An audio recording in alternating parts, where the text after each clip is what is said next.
5/2025 मधुर मीठे बाप दादा के महावाक्य में बाबा कहते हैं मीठे बच्चे, तो हम कहेंगे जी बाबा। तो किसके सिखा रहे बाबा? बाबा किसको सिखा रहे? मुझे पढ़ा रहे हैं। बाबा कहते मैं बच्चों के सम्मुख आता हूँ, तो मीठे बच्चे कहते ही दिल से आना चाहिए जी बाबा। महावाक्य, तुम्हें नशा रहना चाहिए कि जिस शिव की सभी पूजा करते हैं वह भी हमारा बाप बना है, हम उसके सम्मुख बैठे हैं। प्रश्न, मनुष्य भगवान से क्षमा क्यों मांगते हैं? क्या उन्हें क्षमा मिलती है?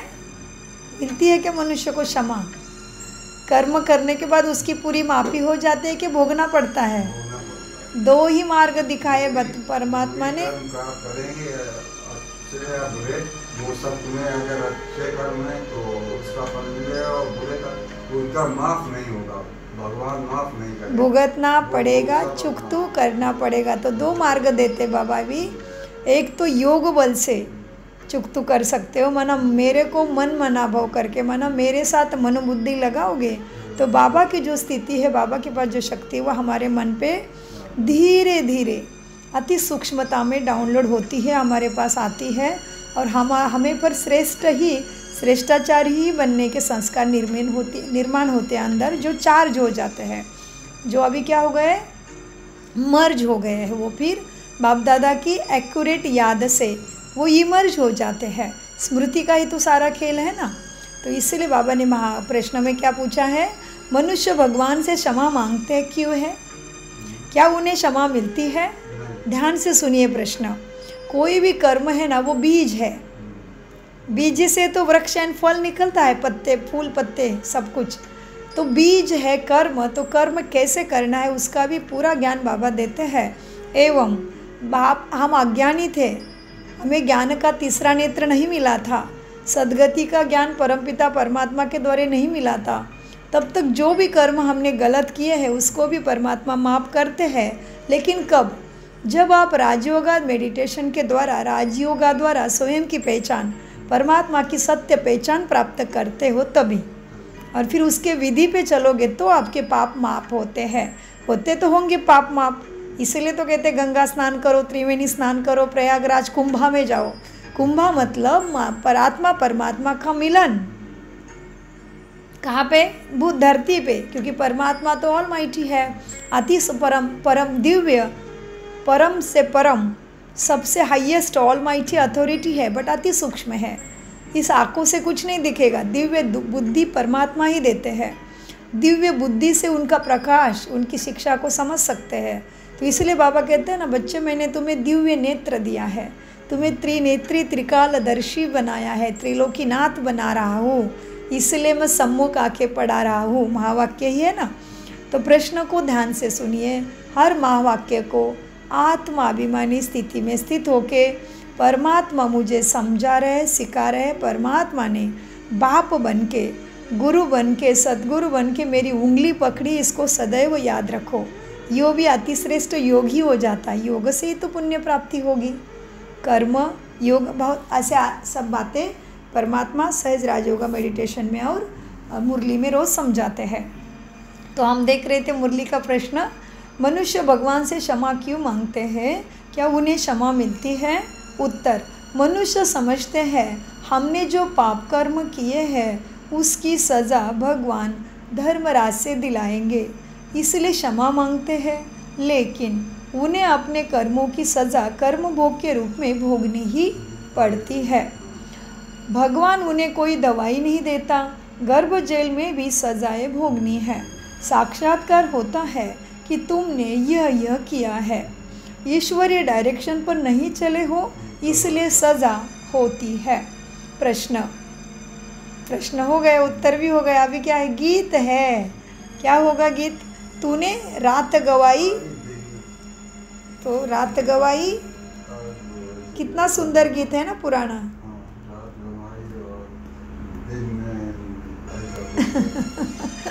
तो टाइप करिए, पुराना गीत है, तुमने रात गवाई सोए के, दिन गवाया खाए के, माला जपते रह गया, अर्थ कुछ नहीं जाना। बहुत सुंदर गीत है। तो पहले जब गीत बनते थे वो भी थोड़े अच्छे थे, उसमें अर्थ था। सो बाबा ने कहा, गीत चला है आज के मुरली में, तूने रात गवाई ... गीत सुनिए। ओम शांति। यह किसने कहा? रूहानी बाप ने कहा। वह तो ऊंचे ते ऊंचे सभी मनुष्य से भी, सभी आत्माओं से भी ऊंचे है परमपिता परमात्मा। सब में आत्मा ही है ना। शरीर तो पाठ बजाने के लिए मिला है। अभी तुम देखते हो सन्यासी आदि के शरीर का भी कितना मान होता है। अपने गुरु आदि की महिमा कितनी करते हैं। यह बेहद का बाप तो गुप्त है। तुम बच्चे समझते हो शिव बाबा ऊंचे ते ऊंचे हैं, उनसे ऊंचा कोई है नहीं। धर्मराज भी उनके साथ है, क्योंकि भक्ति मार्ग में क्षमा करते हैं, क्षमा मांगते हैं। और भगवान क्षमा कैसे करते वो जानने के लिए तो राजयोगा मेडिटेशन का ज्ञान ही हमें मदद करेगा। जैसे दुनिया भर के मनुष्य आत्माओं को मदद राजयोगा कर रहा है, वो भी परमात्मा के द्वारा सिखाया गया। वैसे मनुष्य ने खुद को भगवान भी कहा है, तो राजयोग भी मनुष्य भी सिखा रहा है, लेकिन वो राजयोग अलग है। यह है प्रजापिता ब्रह्मा कुमार कुमारी का सहज राजयोगा, जो निःशुल्क सिखाया जाता है अखिल मानवता के कल्याण के लिए, वो भी परमात्मा की शिक्षा के अनुसार। इसमें बिल्कुल भी मनमत नहीं है, परमत नहीं है, शास्त्रों की मत भी नहीं है। ये टोटल परमपिता परमात्मा हाईएस्ट अथॉरिटी की मत है, जिसको हमने सभी ने जन्मों जन्म सदगति सद्बुद्धि मांगी है, उसकी ये मत है। माना ये सतगति की सतबुद्धि है, सहज राजयोगा मेडिटेशन का ज्ञान। सो बाबा कहते हैं, बच्चे देखो समझते हैं कि शिव बाबा ऊंचे ते ऊंचे हैं, उनसे ऊंचा कोई नहीं। धर्मराज भी उनके साथ है। अभी बाबा समझा रहे हैं मीठे बच्चों को, क्या कहा बाबा ने? तो सभी आत्माओं से भी ऊंचा परमपिता है। सभी के शरीर में आत्मा है ना। शरीर तो पाठ बजाने के लिए मिला है। अभी तुम देखते हो सन्यासियों आदि के शरीर का भी कितना मान होता है। अपने गुरु आदि की कितनी महिमा करते। यह बेहद का बाप तो गुप्त है। तुम बच्चे समझते हो शिव बाबा ऊंचे ते ऊंचे हैं, उनसे ऊंचा कोई है नहीं। धर्मराज भी उनके साथ है, क्योंकि भक्ति मार्ग में क्षमा मांगते हैं। हे भगवान क्षमा करना। अब भगवान क्या करेंगे? यह गवर्नमेंट तो जेल में डालेगी, वह धर्मराज गर्भ जेल में डाल देते हैं। भोगना ही भोगना पड़ती है, जिसको कर्म भोग कहा जाता है। अभी तुम जानते हो कर्म भोग कौन भोगते हैं और कर्म भोग क्या होता है। अभी तुम जानते हो कर्म भोग कौन भोगेगा? आत्मा ने शरीर द्वारा किया है, तो शरीर ही भोगेगा ना। मन में, तन में और धन में ही आएगा कर्म भोग। संबंध संपर्क सब तरफ से आ सकता है। प्रकृति के द्वारा भी आएगा हिसाब किताब कर्मों का, वही अभी समय चल रहा है। तो परमात्मा की शक्ति, उसका साथ और उसकी याद ही हमें सर्व परे पार करने का एक ही माध्यम बचा है। क्योंकि हमने द्वापर युग से माना टोटल 2500 वर्ष हम उसको खोज रहे थे। हमने भक्ति बहुत की है, तो उसका फल तो मिलना है ना। तो यही समय है, तो ज़रूर टाइम अभी भी वेस्ट मत करो, क्योंकि समय का कुछ भी भरोसा नहीं है। हमने कभी सोचा था कि पहलगाम में ऐसा हादसा होगा? कभी सोचा था ऐसा धर्म की चिंगारी लगेगी? नहीं ना। तो हर चीज़ अचानक है। जैसे अभी भूकंप आया, तो अभी कभी सोचा था ऐसे भूकंप पे हिलेंगे? नहीं सोचा था ना। तो हर चीज़ अचानक होनी है, क्योंकि ये कलयुग है। काल जो भी करना है अचानक करना है, क्योंकि हम मनुष्य सर्वशक्तिवान है। इधर हम मनुष्य ही इधर रहते हैं, और हमारा ही संसार हमने तैयार किया है। हमारे मेहनत से हम पैसे कमाते हैं, हमारे बुद्धि से हमने सारे खोज निकाली है ना। लेकिन फिर भी परमपिता परमात्मा स्वयं शक्ति दाता, जिसके कारण ही हम सब कुछ कर पाते हैं इस धरती पे, वह खुद बता रहे बच्चे परिवर्तन का समय है। खुद को पहले परिवर्तन करो। जो झूठा ध्येय के अभिमान में फंसे, उसको परिवर्तन करके सत्य अभिमान में आ जाओ। क्या है सत्य अभिमान? मैं शरीर को चलाने वाली दिव्य शक्ति हूँ, परमात्मा की लाडली संतान, शांति धाम की माना परम धाम की रहने वाली हूँ। मैं इस धरती पे अपना पाठ बजाने आई हूँ, अपनी भूमिका अदा करने आई हूँ। हाँ, सो हमारा यहाँ पे कुछ भी नहीं है, इसलिए हम शरीर लेके आए थे क्या? नहीं। इसलिए ऊपर जाते टाइम पे क्या कहते हैं? आत्मा भगवान को प्यारी हो गई। कहते हैं कि आत्मा शरीर लेके ऊपर गई? नहीं। तो सारी बातें हमें है, लेकिन हम उसको बुद्धि के लेवल से जानेंगे तभी फिर हम कह सकते हैं हम सदगति की मार्ग पे चल रहे हैं। सो मीठे बच्चों को बाबा कहते हैं, बच्चे क्या हैं? अब वो धर्मराज गर्भजल में दंड देते हैं, भोगना भी भोगनी पड़ती है, जिसको कर्म भोग कहा जाता है। अभी तुम जानते हो कर्म भोग कौन भोगते हैं? कर्म भोग होता क्या है? कहते हैं, हे प्रभु क्षमा करो। क्या कहते हैं? क्षमा करो। और किसको? प्रभु को। अभी कौन है प्रभु? इधर रामचंद्र भी नहीं कहा, हे राम प्रभु, रामचंद्र प्रभु नहीं कहा, प्रभु। प्रभु माना? प्रभु माना क्यों? शिव बाबा, जिसके किरणें है, प्रभा है। प्रभु माना जो अपने किरणें का प्रकाश फैलाते हुए हजार हजार अनगिनत किरणों के द्वारा इस धरती को सदगति, धरती के मनुष्य को सदगति दिलाता है, ब्रह्मा के तन में प्रवेश करता है, जो प्रभा फैलाते हुए आता है, किरणों रूपी है, जिसको शरीर का आकार नहीं, वो सदा ही प्रकाशमान है। हाँ, ज्योतिर्बिंदु है। तो इसीलिए बाबा कहते हैं, मनुष्य क्या कहते हैं? हे प्रभु क्षमा करो, दुख हरो देवा, सुख दो। अब भगवान कोई दवाई करते हैं क्या?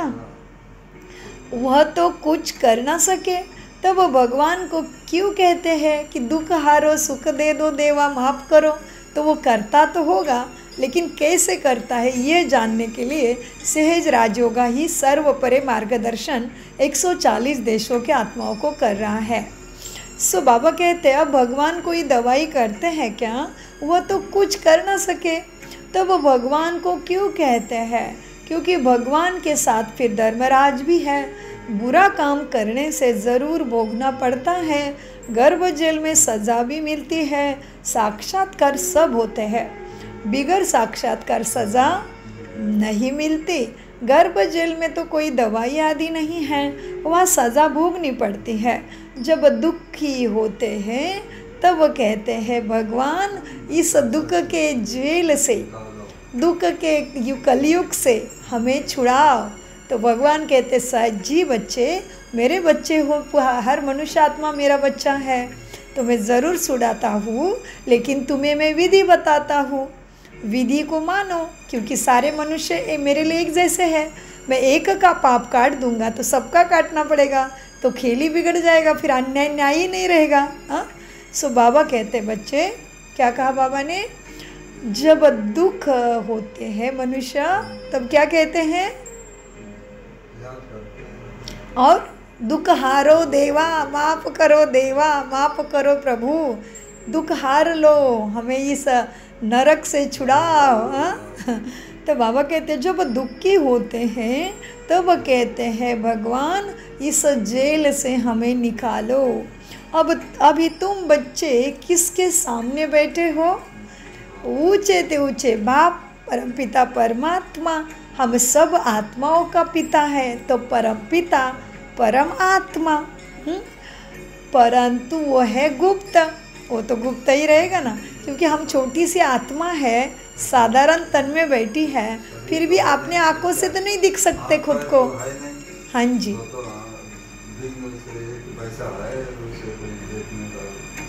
देख सकते हो, देख नहीं सकते हो,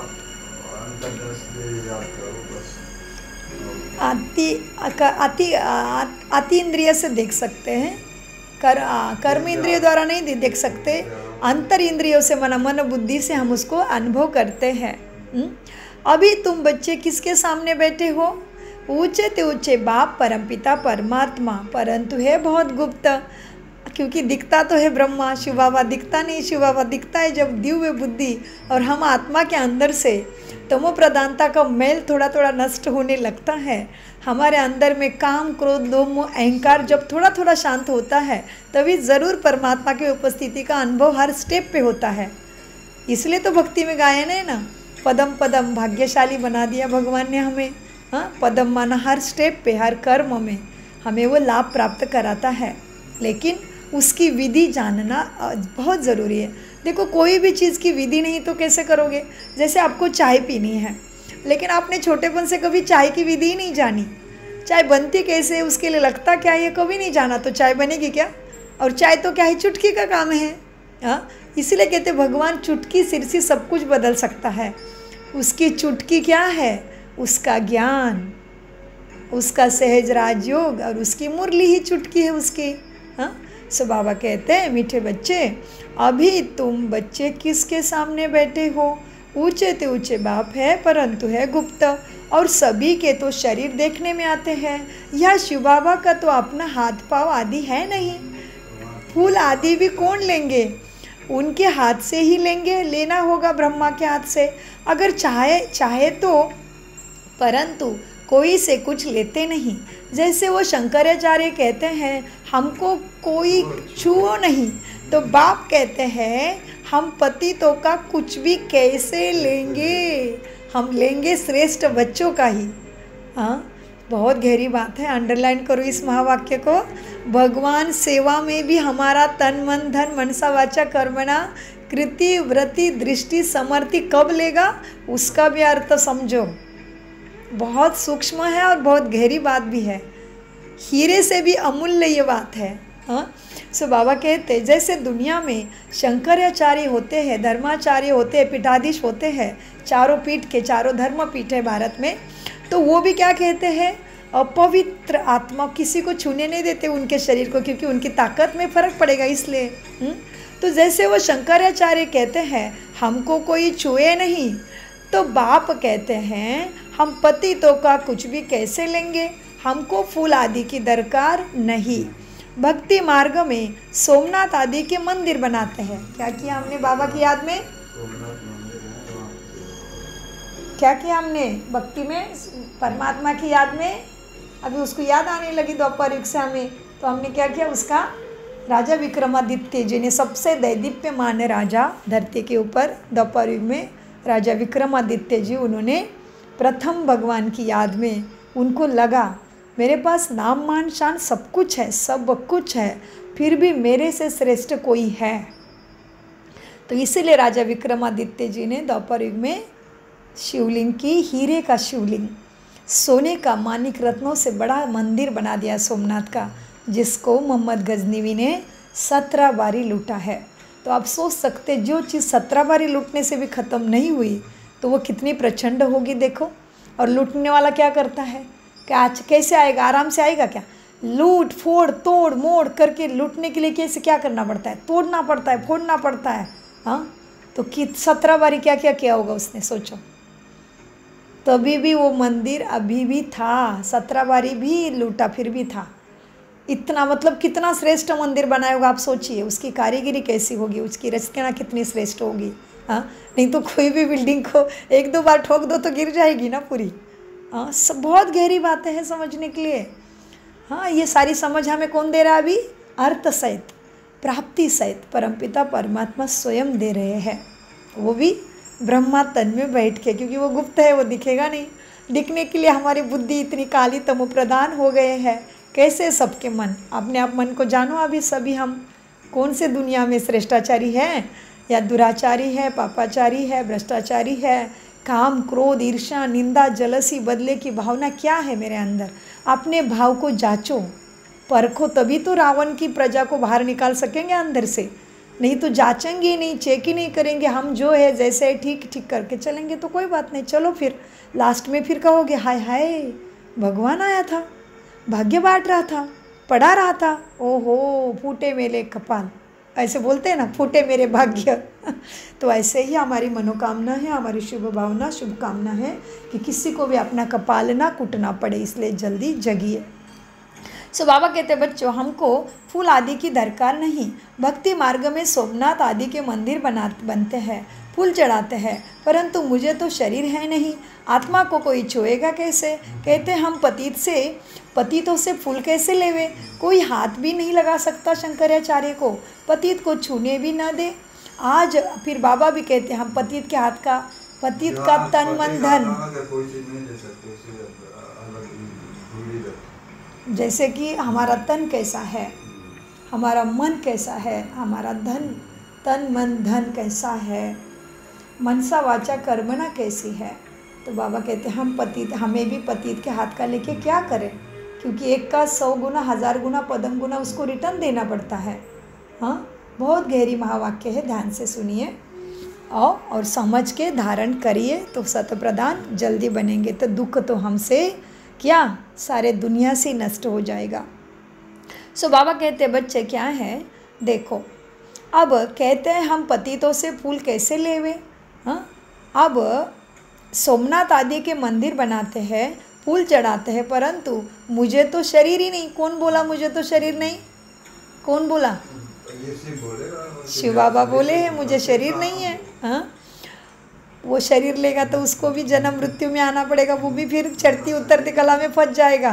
वो तो ड्रामा में वो तो पूरा खेल ही बिगड़ जाएगा फिर प्रकृति का। हाँ, सो बाबा कहते हैं बच्चे, परंतु मीठे बच्चे मुझे तो शरीर ही नहीं है, आत्मा को कोई छुएगा कैसे? कहते हैं हम पतितों से फूल कैसे लेवे, कोई हाथ भी नहीं लगा सकते, पतित को छूने भी नहीं दे। आज बाबा कहते कल फिर जाकर नरकवासी बनते। ऐसे को भी देखे, ऐसे को तो देखे भी नहीं, मतलब दृष्टि भी हमारी अपवित्र मत करो, ऐसे बोल रहे बाबा। बाप कहते हैं मैं तो ऊंचे ऊंचे हूँ, इन सब सन्यासी आदि का भी ड्रामानुसार उद्धार करना है। मुझे कोई जानता ही नहीं। शिव की पूजा करते हैं परंतु उनको जानते थोड़ी है कि यह गीता का भगवान है और यह आकर ज्ञान देते हैं। गीता में श्री कृष्ण का नाम डाल दिया है, श्री कृष्ण ने ज्ञान दिया, बाकी शिव क्या करते होंगे? तो मनुष्य समझते हैं वो आते ही नहीं। अरे भगवान, बाबा कहते मेरे लिए क्या क्या कह देते, ये भी मेरी निंदा ही हो गई। फिर बाबा समझाते तो मनुष्य समझते वो तो आते ही नहीं। अरे पतित पावन श्री कृष्ण को थोड़ी कहेंगे, पतित पावन तो मुझे कहते हैं ना। तुम्हारे में भी कोई थोड़ी है जो इतना रिगार्ड रख सकते हैं। रहते कितना साधारण है, ब्रह्मा कितना साधारण रहता है, तो इतना कोई जल्दी से उसके अंदर की शक्ति को समझता नहीं। तो बाबा कहते तुम्हारे में भी, बीके में भी ऐसे ही है कि भगवान का जितना रिगार्ड रखना चाहिए उतना नहीं रखते हैं। तो तुम्हारे में भी कोई थोड़े हैं जो इतना रिगार्ड रख सकते हैं। रहते कितना साधारण है, समझाते भी है कि मैं इन साधु आदि सबका बाप हूँ। जो भी शंकराचार्य आदि है इन सब की आत्मा का मैं बाप हूँ। शरीर के बाप जो है वह तो है ही, मैं हूँ सभी आत्माओं का बाप। मेरी सब पूजा करते हैं। अभी वह यहाँ सम्मुख बैठे हैं, परंतु सभी समझते थोड़ी है कि हम किसके सामने बैठे हैं। आत्माएं जन्म जन्मांतर से देहाभिमान पर घिरी हुई है, देहाभिमान से घिरी हुई है और पूरी क्या हो गई है, भूल गई है, सत्यता को घिर गई है। हाँ, बाबा कहते हैं मीठे बच्चे, सब आत्माएं जन्म जन्मांतर से देहाभिमान पर घिरी हुई है, इसलिए बाप को याद नहीं कर सकते, देह को ही देखते हैं। देही अभिमानी हो तो उस बाप को याद करें और बाप की श्रीमत पर चले। बाप कहते हैं मीठे बच्चे, मुझे जानने के लिए सब पुरुषार्थी है। क्या कहा बाबा ने? मीठे बच्चे, क्या बोला बाबा ने? देह को ही देखते हैं। हाँ, क्या बोला? आत्माएं जन्म जन्मांतर से देहाभिमान पर घिरी हुई है, इसलिए बाप को याद नहीं कर सकते, देह को ही देखते हैं। देही अभिमानी हो तो उस बाप को याद करें और बाप की श्रीमत पर चले। बाप कहते हैं मीठे बच्चे, मुझे जानने के लिए सब पुरुषार्थी है। अंत में पूरे देही अभिमानी बनाने वाले ही पास होंगे। क्या बोला बाबा ने? बन के रहेगा वही पास होंगे, बाकी पास नहीं हो सकते हैं, ये भोगना आएगी। फिर से महावाक्य को ध्यान से सुनिए, अंडरलाइन करिए, डायरी में नोट करिए। देही अभिमानी हो तो उस बाप को याद करें और बाप की श्रीमत पर चले। बाप कहते हैं मीठे बच्चे, मुझे जानने के लिए सब पुरुषार्थी है।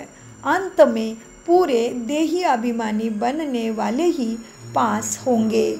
बाकी सब में ज़रा ज़रा देहाभिमान रहेगा। बाप तो है गुप्त, उनको कुछ भी कोई भी नहीं देख सकते। हाँ, बाप गुप्त है, उनको कुछ भी दे नहीं सकते तुम। बच्चियाँ शिव के मंदिर में भी जाकर समझा सकती है। कुमारियों ने ही शिव बाबा का परिचय दिया है, तो कुमार कुमारियाँ दोनों ज़रूर। हाँ है, तुम क्या है तो कुमार कुमारियाँ दोनों ज़रूर। कुमारियों ने भी परिचय दिया होगा, तो कुमारों ने भी बाप का परिचय दिया होगा, इसलिए कुमार भी बाबा के बच्चे बने हैं। हाँ, दोनों चाहिए। बाबा कहते हैं कुमारों ने भी परिचय दिया है, सेवा किया है। और मधुबन में तो वंडर ही चलता है। मधुबन का आश्चर्य ऐसा है, शांति धाम में एक बार में 30,000 लोगों का खाना बनता है, लेकिन सारे ब्रदर्स, सारे भाई पूरा किचन संभालते हैं। सोचो कितनी वंडरफुल बात है। ये तो दुनिया का वंडर लग रहा है मुझे। हाँ, नहीं तो हर तरफ देखते हैं हम औरतें, माताएं, बहनें रहती है किचन में। हाँ, ज्ञान सरोवर में, पांडव भवन में, शांतिवन, मधुबन बाबा का घर है, उसमें सारे ब्रदर्स किचन संभालते हैं। है ना वंडरफुल। और बीके सूरज भाई तीनों किचन के हेड है। तो बहुत वंडरफुल बातें हैं जानने के लिए। बहुत आश्चर्य लगता है कि भगवान का कार्य किस तरह से चल रहा है। तो बाबा कहते हैं कुमारियों ने शिव के मंदिर में जाके बाप का परिचय दिया है, वैसे कुमारों ने भी दिया होगा। और कुमारियों को बाबा ने बोला है जाओ मंदिरों में शिवलिंग, शिव बाबा के शिवलिंग के पास जाके मेरा परिचय दो, बता दो उनको कि किसकी पूजा कर रहे हो। हाँ, तो कुमारों ने भी परिचय दिया होगा। माताओं को खास बाबा उठाते हैं। हाँ, बाबा बहुत ही कितना ज्ञान का सागर है, उसके मुरली से और उसके राजयोगा से जानिए।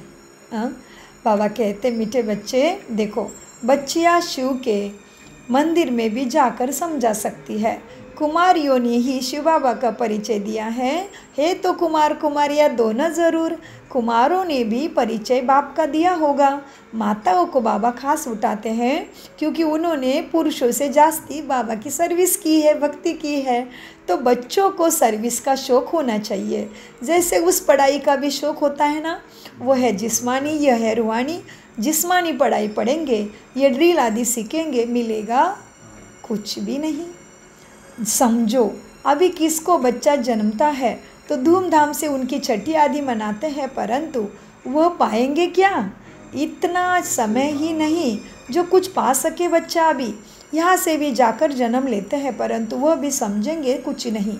यहाँ का बिछड़ा हुआ होगा तो जो सीख कर गया होगा उसे अनुसार छोटेपन से शिव बाबा को याद करता होगा। यह तो मंत्र है ना, छोटे बच्चों को सिखलाएंगे, वह बिंदु आदि तो कुछ समझेगा नहीं, सिर्फ शिव बाबा कहते रहेंगे। यही मंत्र है छोटे बच्चों के लिए। शिव बाबा को याद करो तो स्वर्ग का वर्षा पाएंगे, ऐसे उनको समझाएंगे तो वह भी स्वर्ग में आ जाएंगे। छोटे बच्चे चाहे यहाँ से कोई भी आत्मा शरीर छोड़ती है, मतलब ब्राह्मण, ब्रह्मा कुमार कुमारी पुरुषार्थ करते करते ब्रह्मा कुमारी बनी है, ज्ञान में चल रहे, लेकिन शरीर छूटा ड्रामा अनुसार, यहाँ का रोल पूरा हुआ तो बाबा कहते उसको समझाएंगे। वो भी छोटेपन से ही बाबा बच्चा शिव बाबा सीखेगा और उसको शिव बाबा ही मंत्र बता दो, इतना काफ़ी है तो भी वर्षा का अधिकारी बनेगा। उनको ऐसे उनको समझाएंगे तो वह भी स्वर्ग में आ जाएगा, परंतु उच्च पद नहीं पा सकेंगे। ऐसे बहुत बच्चे आते हैं, शिव बाबा कहते रहते हैं, फिर अंतमति सोगति। गहरा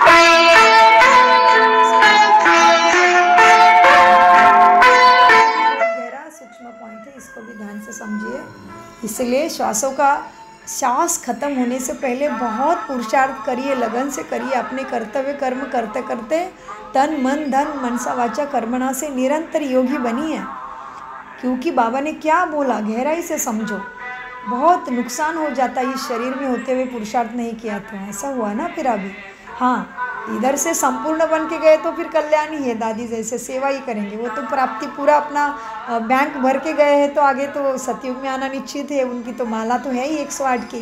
हाँ, सो अपने को निश्चित करना है कि हमें किस में आना है, किस में आना है। अपने आप को पूछो, हमने तो अपना मन का डिसाइड कर लिया है। हाँ, वो हम बाबा को बताते हैं हम कौन से माला में आना चाहते हैं। बाबा उसी हिसाब से तन मन धन मनसा वाचा कर्मणा को सफल कर रहे हैं। बाबा शक्ति दे रहा है, हम बन के रहेंगे। हम बने हैं तो फिर बाप आया है, हम नहीं बनेंगे तो कौन बनेगा भले? हाँ। सो बाबा कहते हैं बच्चे क्या है, अब ऐसे बहुत बच्चे आते हैं, शिव बाबा कहते रहते हैं, फिर अंतमति सोगति हो जाएगी, ये राजधानी स्थापन हो रही है, अब मनुष्य शिव की पूजा करते हैं, परंतु जानते थोड़ी ही है। जैसे छोटा बच्चा शिव शिव कहते हैं, समझते कुछ नहीं, यह भी पूजा करते हैं, परंतु पहचान कुछ भी है नहीं, तो उनको बतलाना चाहिए, तुम जिनकी पूजा करते हो वही ज्ञान का सागर, वही गीता का भगवान परमपिता परमात्मा हम सभी का सद्गति दाता है। वो हमको अभी सद्गति का ज्ञान पढ़ा रहे हैं, सबको समझाना है। इस दुनिया में और कोई मनुष्य नहीं जो कह सके कि शिव बाबा हमको राजयोग पढ़ाते हैं। ये सिर्फ तुम ही जानते हो, सो भी भूल भी जाते हो। भगवान वाच, बच्चे मैं तुमको अभी राजयोग सिखलाता हूँ। किसने कहा? भगवान वाच, काम महाशत्रु है, इस पर जीत पहनो, पुरानी दुनिया का संन्यास करो, वो है शंकराचार्य, यह है शिवाचार्य। कितना सुंदर है। बाबा ने आज खुद को क्या बोला? कौन हूँ मैं? शिवाचार्य, माना शिव के शिक्षा के अनुसार हमारा आचरण होना चाहिए। तो ये हमारे लिए बाबा कौन है? शिवाचार्य है। आचार्य माना शिक्षक बना, गुरु बनाया हमारे लिए। आचार्य देवो भव, हम कहते हैं ना, मातृदेव भव, पितृदेव भव, आचार्य देवो भव। हाँ, कहते हैं कि नहीं कहते? सिखाया ना हमें। तो आचार्य माना गुरु। तो बाबा हमारे लिए क्या बना? शिव गुरु बना है। शिव बाप तो है ही सबका, लेकिन गुरु वो सबका नहीं बनता, लिमिटेड है उसका। 33 कोटि देवी देवता है ना, तो इसका गहरा राज समझने के लिए राजयोगा मेडिटेशन करिए। तो बाबा कहते हैं बच्चे, श्री कृष्ण आचार्य नहीं कह सकते। श्री कृष्ण बच्चा है, वो कैसे किसी का गुरु बनेगा? हाँ, कैसे सद्गति देगा किसी को बच्चा? कभी देखा है क्या? नहीं। तो बाबा कहते वो दुनिया में जो है, क्योंकि साकार मुरली है, तभी चारों पीठाधीश थे ना भारत में, अभी भी हैं। जो हम देखा कुंभ मेला में कितने भगवे वस्त्र में आए थे, कितने टाइप के बाबा थे ना, कितने अखाड़े पंथ थे ना, बहुत ज़्यादा। तो वही है शंकराचार्य, चारों पीठाधीश भारत में है। हाँ, वह है शंकराचार्य, ये है शिवाचार्य, वह हमको सिखलाते हैं। श्री कृष्ण आचार्य नहीं कह सकते, वह तो छोटा बच्चा है। सतयुग में ज्ञान की दरकार नहीं रहती। अब सतयुग में ज्ञान की दरकार क्यों नहीं है, वो आप कमेंट्स में हमें लिख के भेजिए। और आपको कमेंट्स नहीं डालने आ रहा है तो हमें ज़रूर बता दीजिए। हमारा ईमेल है सुजाता, सब कुछ स्मॉल लेटर में है, सुजाता gls1578@gmail.com। सो बाबा कहते हैं सतयुग में ज्ञान की दरकार नहीं रहती। जहाँ शिव के मंदिर है वहाँ तुम बच्चे बहुत अच्छी सेवा कर सकते हो। शिव के मंदिर में जाओ, माताओं का जाना अच्छा है, कन्याएं जाए तो उससे भी अच्छा है। अभी तो क्योंकि छोटे बच्चों का थोड़ा मनुष्य इंटरेस्ट से सुनता है ना, इसलिए, और उसको क्या होता है, आश्चर्य भी लगता है, अरे इतना छोटा बच्चा और इतना ज्ञान जानता है। तो बाबा कहते हैं कुमारियाँ गई, कन्या गई तो और ही अच्छा। मंदिर में जाके समझाओ कि जिसकी पूजा कर रहे हो वो आया है, अभी शिवलिंग के ऊपर जल चढ़ाते हो, अभिषेक करते हो, उसका आक का फूल धतूरा लगाते हो, दूध चढ़ाते हो, व्रत करते हो, रात्र भर तो क्या करते हो, ध्यान करते हो, जागरण करते हो, तो क्यों करना है? तो बाबा कहते मेरे शिव के मंदिर में जाके समझाओ। हाँ, तो बाबा ने सेवा का आदेश दिया और कहाँ करना है वो भी बताया। वैसे तो हम ब्राह्मण जीवन का हर समय हर श्वास सेवा ही सेवा है, क्योंकि उसका जमा भी उतना होता है, एक का मल्टी मिलियन माना पदम गुना, अनलिमिटेड जमा होता है। सो बाबा कहते शिव के मंदिर में जाओ, समझाओ, उसमें सेवा में माताओं का जाना अच्छा है, कन्याएं जाए तो उससे भी अच्छा है। अभी तो हमको बाबा से राज्य भाग्य लेना है। क्या लेना है बाबा से? राज्य भाग्य लेना है। बाप हमको पढ़ाते हैं, फिर हम महाराजा महारानी बनेंगे। तो अपने आप को पूछना है हमने कितना पद प्राप्ति करने के लिए कितनी सतप्रधानता, ज्ञान अमृत पीते पीते धारण की है। फिर हम महाराजा महारानी बनेंगे। ऊंचे ते ऊंचे बाप ही है, ऐसी शिक्षा कोई मनुष्य दे न सके। यह है ही कलयुग। सतयुग में था इनका राज्य, ये राजा रानी कैसे बने, किसने राजयोग सिखलाया? जो सतयुग के मालिक बने, जिसकी तुम पूजा करते हो, वो हमको पढ़ाकर सतयुग का मालिक बनाते हैं। ब्रह्मा द्वारा स्थापना, विष्णु द्वारा पालना। पतित प्रवृत्ति मार्ग वाले ही पावन प्रवृत्ति मार्ग में जाते हैं। कहते भी है बाबा, हम पतितों को पावन बनाओ, पावन बनाकर ये देवता बनाओ। वो है प्रवृत्ति मार्ग। निवृत्ति मार्ग वालों का गुरु बनना ही नहीं है। निवृत्ति मार्ग वालों का गुरु बनाना ही नहीं है। इतना दृढ़ता से केवल परमपिता परमात्मा के सिवाय कोई बता ही नहीं सकता कि दुनिया के तथाकथित गुरु को अपना गुरु मानने में टाइम वेस्ट मत करो। बाबा कहते बच्चे, माना जिन्होंने भगवान के खोज के लिए संसार नहीं साजा है, शादी वादी नहीं की है, केवल भगवान के नाम पे दाढ़ी मूछ भगवे वस्त्र पहन के बैठे, डंडा लेके बैठे हैं, उनके लिए बाबा ने कहा है उनका शिष्य बन के अपना टाइम वेस्ट नहीं करो। उन्होंने तो सारा संसार घर बार छोड़ दिया, बाल बच्चे नहीं है, तो उनके लिए तो आसान है ना चुपचाप बैठना। सबके बीच में रह के हमें सतयुग की योग्य बनना है, क्योंकि सतयुग कोई अकेले का नहीं है, लक्ष्मी नारायण का राज्य है, राधा कृष्ण का दुनिया है। तो वहाँ पे प्रवृत्ति मार्ग है, माना सबके साथ रहते हुए। वसुदेव कुटुंबकम है, वसुदेव संन्यास कम नहीं बोला है, धरती पे संन्यास नहीं लाना है हमें। तो ये बात को गहराई को समझे। हाँ, और ये हाईएस्ट अथॉरिटी ऑल माइटी के सिवाय कोई कह भी नहीं सकता। तो बाबा कहते बच्चे क्या है, अब कहते भी है भगवान हमें पतित से पावन बनाओ। अब बाबा हम पतितों को पावन बनाओ, ऐसे सब भक्तों ने मुझे पुकारा है। पावन बनाकर ये देवता बनाओ, ये भी कहते हैं कि हमें नर से नारायण बनाओ, हमें स्वर्ग में ले चलो, हमें सद्गति सद्बुद्धि दो, मुक्ति जीवन मुक्ति दो। ये सारा कहा है स्वर्ग में मिलती प्राप्ति। तो बाबा कहते मुझे पुकारते भी हैं, मुझे स्वर्ग सुख मांगते भी है, और मेरी बात सुनने को तैयार नहीं। अभी भी मनुष्य के अंदर ही फंसे हैं। जो मनुष्य की सद्गति नहीं कर सकता। क्यों? क्योंकि अगर करता तो हम द्वापर युग से पीढ़ी से गुरु गोसाई और पूजा पाठ करते आए हैं ना। अभी कर रहे हैं क्या? अभी है क्या हमारे भारत में शास्त्र जो परंपरा साधु संत महंतों की है, कब से चल रही है? फिर भी क्या हुआ अभी हर्ष? कितने दुख के बादल गिरे हैं, कितना तम प्रधानता बढ़ गई, सबसे ज़्यादा मनुष्य आत्माएं क्यों दुखी हो गई? क्योंकि सच्चाई के साथ कभी भी मन बुद्धि का कनेक्शन हुआ ही नहीं। तो सुख कैसे मिलेगा? तो सोचो ना थोड़ा।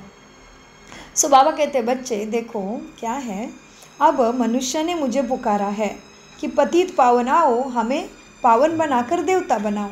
बच्चे यह है प्रवृत्ति मार्ग।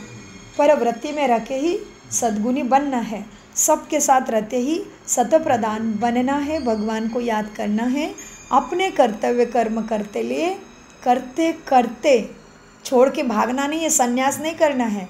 अपने कर्तव्य कर्म करते करते ज्ञान योग धारणा सेवा में नंबर लेने हैं परमात्मा से। कौन सा ज्ञान है ये? यह है ईश्वरीय ज्ञान, सहज राजयोग, ईश्वरीय दैवी गुणों की धारणा ईश्वर के शिक्षा के अनुसार, माना परमपिता परमात्मा की शिक्षा के अनुसार दैवी गुणों की धारणा, और फिर है ईश्वरीय निस्वार्थ सेवा, वो भी श्रीमत के अनुसार। इसको कहते प्रवृत्ति मार्ग। सबके साथ परवृत्ति के साथ मिलन, संस्कार मिलन का रास करना, माना वसुदेव कुटुंबकम इस धरती पे लाना। हाँ, सो बाबा क्या कहते, यह है प्रवृत्ति मार्ग। निवृत्ति मार्ग वालों का गुरु बनाना ही नहीं है। निवृत्ति माना घर बार छोड़ दिया है, ना संसार में है, ना घर बार में है, ना बाल बच्चे के झंझट में है। तो निवृत्ति मार्ग वालों का गुरु बनाना ही नहीं है। जो पवित्र बनते हैं उनके गुरु बन सकते हैं। हाँ, जो पवित्र बनते हैं उनके गुरु बन सकते हैं। ऐसे बहुत कंपेनियन भी होते हैं, विकारों के लिए शादी नहीं करते हैं। तो तुम बच्चे ऐसे ऐसे सर्विस कर सकते हो। बाबा कहते हैं जिन्होंने संन्यास किया है ना, उनको भी अब तुम कन्याएं शिव शक्ति ही ज्ञान की बाण मारेगी, जिसके ऊपर बहुत कथा शास्त्रों में दी है। तो सन्यासियों की बुद्धि की वितार हम ही बाबा के बच्चे ही परमात्मा से जोड़ेंगे, जिन्होंने शरीर का संन्यास तो किया लेकिन मन बुद्धि की पवित्रता क्या होती है? शरीर की पवित्रता तो है उनके पास, ब्रह्मचर्य, लेकिन फिर मन बुद्धि संस्कारों में पवित्रता क्या है? संकल्प में, दृष्टि में, कृति में, वृत्ति में, स्मृति में और समृद्धि में पवित्रता क्या है? यह तो तुम बाबा के बच्चे ही सबको सिखाएंगे। तो हम कितने ऊंचे हो गए, सन्यासियों से भी हम ऊंचे हो गए। कितना ऊंचा बना दिया बाबा ने, देखो। हाँ, सो मीठे काम क्रोध सभी को तो रहता है। जी अंकल जी कह रहे कैसे ऊंचे हो गए सन्यासी, उनके अंदर भी तो काम क्रोध बैठा है, स्वार्थ तो बैठा है। बाबा कहते सन्यासी की कैसी पवित्रता। अंकल जी कह रहे हैं, क्लास में चिंतन कर रहे हैं कि सन्यासी की कैसी पवित्रता। उनके पास इतना काम क्रोध लोभ है, किसी को अपने चरणों में ही बना के रखते, दबा के रखते, डरा के रखते शिष्यों को। ये तो सत्य है, सबका अनुभव है। तो बाबा ने भी कहा, बच्चे निवृत्ति मार्ग वाले को गुरु बनाना ही नहीं है। हाँ, जो पवित्र बनते हैं उनको गुरु बन सकते हैं। ऐसे बहुत कंपेनियन भी होते हैं, विकारों के लिए फिर शादी नहीं करते हैं। तो तुम बच्चे ऐसे ऐसे कुछ सर्विस कर सकते हो। अंदर में शौक होना चाहिए सर्विस का। हम बाबा के सपूत बच्चे बने क्यों? हम बाबा के सपूत बच्चे बन क्यों ना जाकर हम सर्विस करेंगे और ऊंचा पद पाए? शौक रहना चाहिए अंदर में। बाबा कहते हम बाबा कहते अंदर में, दिखावटी की बात नहीं है, समझ की बात है। अंदर में शौक होना चाहिए। हम बाबा के सपूत बच्चे बन क्यों ना जाकर सर्विस करेंगे? पुरानी दुनिया का विनाश सामने खड़ा है। अब शिव बाबा कहते हैं श्री कृष्ण तो हो न सके। शिव बाबा क्या कहते हैं? श्री कृष्ण तो ना सद्गति दे सके, ना किसी के पापों का विनाश कर सके, ना इस धरती पे विनाश वो लाएगा नहीं। वो तो सतयुग का सुख की दुनिया का राजकुमार है, सबसे नंबर 1। लेकिन नेक्स्ट टू गॉड, क्या बोला हमने? Next to God. गॉड कौन है? परमपिता परमात्मा। और कृष्णा क्या है? लॉर्ड श्री कृष्णा। सो बाबा कहते देखो बच्चे, पुरानी दुनिया का विनाश सामने खड़ा है कि नहीं खड़ा? विनाश खड़े की क्या बात है, चल ही रहा है, बहुत तेजी से चल रहा है विनाश अभी। हाँ, चारों तरफ चल रहे हैं। जाकर जी कह रहे हैं कुछ नहीं बाबा की याद के बिना, राज्यों का बिना कोई नहीं तारेगा अभी। हम बाबा के सपूत बच्चे, हर कोई आत्मा अपना रोल निभा रहा है सृष्टि रंगमंच पे। केवल नाम रूप देश भाषा अलग होगी, धर्म अलग होगा शरीर का। आत्मा तो परम धाम से आई है, लेकिन ये सृष्टि भी रंगमंच है, स्टेज है। इसमें हर एक को अपने एक्ट करना ही है, उसके बिना ये ड्रामा कंप्लीट कैसे होगा? हाँ, सो बाबा कहते बच्चे हम बाबा के सपूत बच्चे बन क्यों ना जाकर सर्विस करेंगे? पुरानी दुनिया का विनाश सामने खड़ा है। बाबा अभी तो हम विनाश चल रहा है, खड़ा की तो बात नहीं, अभी तो बहुत तेज़ी से चल रहा है। अब शिव बाबा कहते हैं श्री कृष्ण तो हो ना सके। हाँ, वह तो एक ही बार सतयुग में होगा। अभी श्री कृष्ण यहाँ हो ना सके, वो तो सतयुग में एक ही बार होगा। दूसरे जन्म में उसके भी फीचर्स, उसका नाम बदल जाएगा। 84 जन्म में 84 फीचर लेगा वो आत्मा भी। श्री कृष्ण की आत्मा का भी इधर जन्म, एक बार जन्म में आत्मा आ गई, शरीर लिया तो उस चक्र में आना ही है, कोई नहीं बच सकता। केवल परमपिता परमात्मा ही चक्र में नहीं आता, इसलिए वो परमपिता और सत्यम शिवम सुंदरम है। उसको कभी श्याम सुंदर नहीं कहते, श्री कृष्ण को कहते श्याम सुंदर। श्याम माना तम प्रधान और सुंदर माना सत्य प्रधान अवस्था आत्मा की। तो बाबा ने क्या बोला?